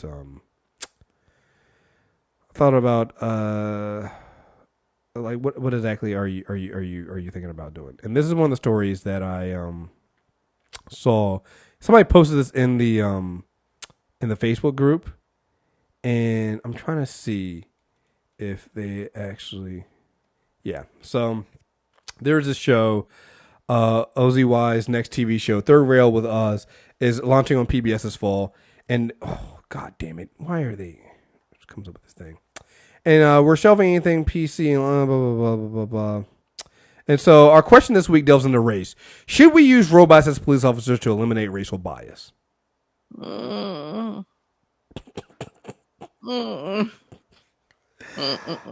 Like, I saw this posted in the Facebook group, and I don't even think I responded because I'm just like, have you never like? Did we use a peanut butter sandwich to put out a house fire? Okay, so the first thing I need people to think when you ask a question like this. First of all, the first question you should ask is, who's programming the robots? Nigga, white. White Silicon Valley. So before we even get into the sci-fi aspect of this, all right, we live in a world where if you go into a certain bathroom, if some bathrooms sometimes, I as a black person can't get the soap dispenser or the towel dispenser to work because they did not test it on darker skin. Bro, I didn't even need to read those articles when they came out. I already knew it was because I was black. When that shit was happening, before they finally revealed that it was their dumbass racist technology, I knew it was because I was black. Because every white person around me, they got water. Remember when the I think it was it the latest I don't know if it was the Xbox One or with the Xbox 360 when they had the Kinect. One of the Kinects when it first started, it wasn't recognizing people, black people. Yeah, I remember that. Yeah, like it's like so you want those people, the people that forgot that there are other shades of skin other than white. You're misunderstanding. They're going to use the broken technology that can't see black people because it can't see color, so it can't see race. That's what they're going to do. You know what? I might. Okay. You know what? I can go with that. That's what's happening. So the only thing I will say to that is you just better hope it doesn't see, when it says it doesn't see color, it means it sees white, and that it doesn't see color, which means it sees black. Because then these robots. I think what'll end up happening is because the technology can't actually see us, and they're going to try to sell it to us as it can't see color, so it can't see race, but it really can't see us. So when somebody is robbing us or kidnapping our kids, it won't see the crime being committed because it won't see us. Well, and the flip side of that is then we'll be able to commit all the crimes and get away with it. So but then they'll just blame us for everything because they know the robots can't see us. Damn you, racism! They'll just blame us for it after that. Like, somebody stole my whole house. It was a black person. It was a group of black people. Well, how do you know? Robot. Yeah, how do you know? Well, because my robot police officer didn't react, so it had to be a black person. Look, here's a scan test. This robot can also wash your hands. Black person, try to get some water. So that's the first thing I have. It's like, the people programming these things have already shown a lack of understanding of nuance when it comes to race issue. But then there's a sci-fi aspect of it is when in watching any sci-fi show ever has a robot police army or robot police force ever been good? When has that ever worked out for the better? Tried to overthrow the government, bro. Huh? I said even the Sentinels try to overthrow the government, bruh. Like when has this ever worked out for the better? Like people go, well, RoboCop. Like I don't like if we get to the point where we're living in a RoboCop world, we're fucked. Have people who say that actually watch RoboCop? Do you see how fucked up the world is in RoboCop? Like the world of is so fucked up. Like, matter of fact, I give white people credit for this one. Throughout the history of like sci-fi and robots being introduced into society and society being like, oh fuck, we made a mistake. That makes sense because humans are inherently fucking stupid. So if you create something that has an unlimited capacity for knowledge and understanding, it won't take that motherfucker very long to figure out that we need a handler. Mm-hmm. Okay? And then either we need a handler or we just need to be handled. Yeah. It makes sense. Don't give AI power because AI is going to realize we don't deserve power. Like, do you understand? Do you understand how often each of us breaks the law on a daily basis? We speed. Bruh. We do all kinds of, like, we change, like dog, the minute that you give AI police officers, they're like, as much as I hate, what police officers do right now, there's still a lot of like human judgment in that, which again, we think about the bad side, but there's also the good side, right? Where like, hey, listen, as long as you're going in Maryland, if you're going at least 12, if you're going 12 miles over the speed limit or below, you're not going to get a ticket most times. Like every now and then, if you're in the certain areas, you got to be careful, but most times 12 miles over the speed limit, you're not going to get a ticket. If you program a robot and they start making their own judgment, they're going to realize that, hey, that's actually not smart. We should just have it at the speed limit because that's the speed limit. And next thing you're going to realize is just like everybody's a criminal. Like all of us, even the people that are programming them, are criminals. It never works out. Black and white is not the way you want things to be. Nobody likes to be like helicopter managed to that degree. Nobody likes for there to be no gray area because every situation actually is different. Humanity has a huge margin for error for a reason. It's because we have the ability of subjectivity, okay? If you create something that's only objective to everything, that's no, you don't want that because there's no bend or break. There's no budging, okay? There's either you broke the law or you didn't break the law. There is no side of your story. There is no seeing it from your perspective.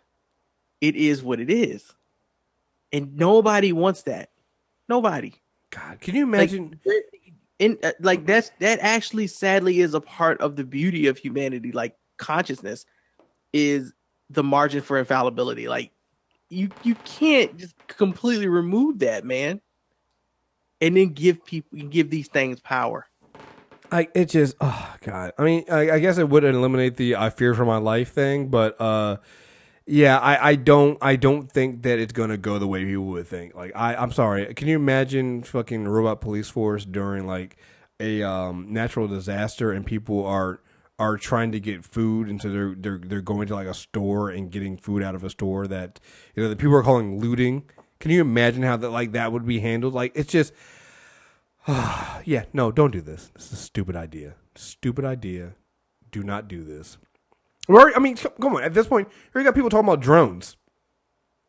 Like police officers using drones, and that's bad enough. Like, come on, you guys don't want this.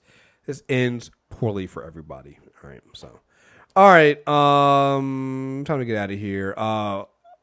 We'll do a more proper Black woman shout out next week, but I think I didn't really do one last week, so I'm gonna do this one. I just want to shout out all the Black women on the MTR network. Like I said, the Dr. Shanna, Hiroja, Koki, Ashanti, all of them have Latoya.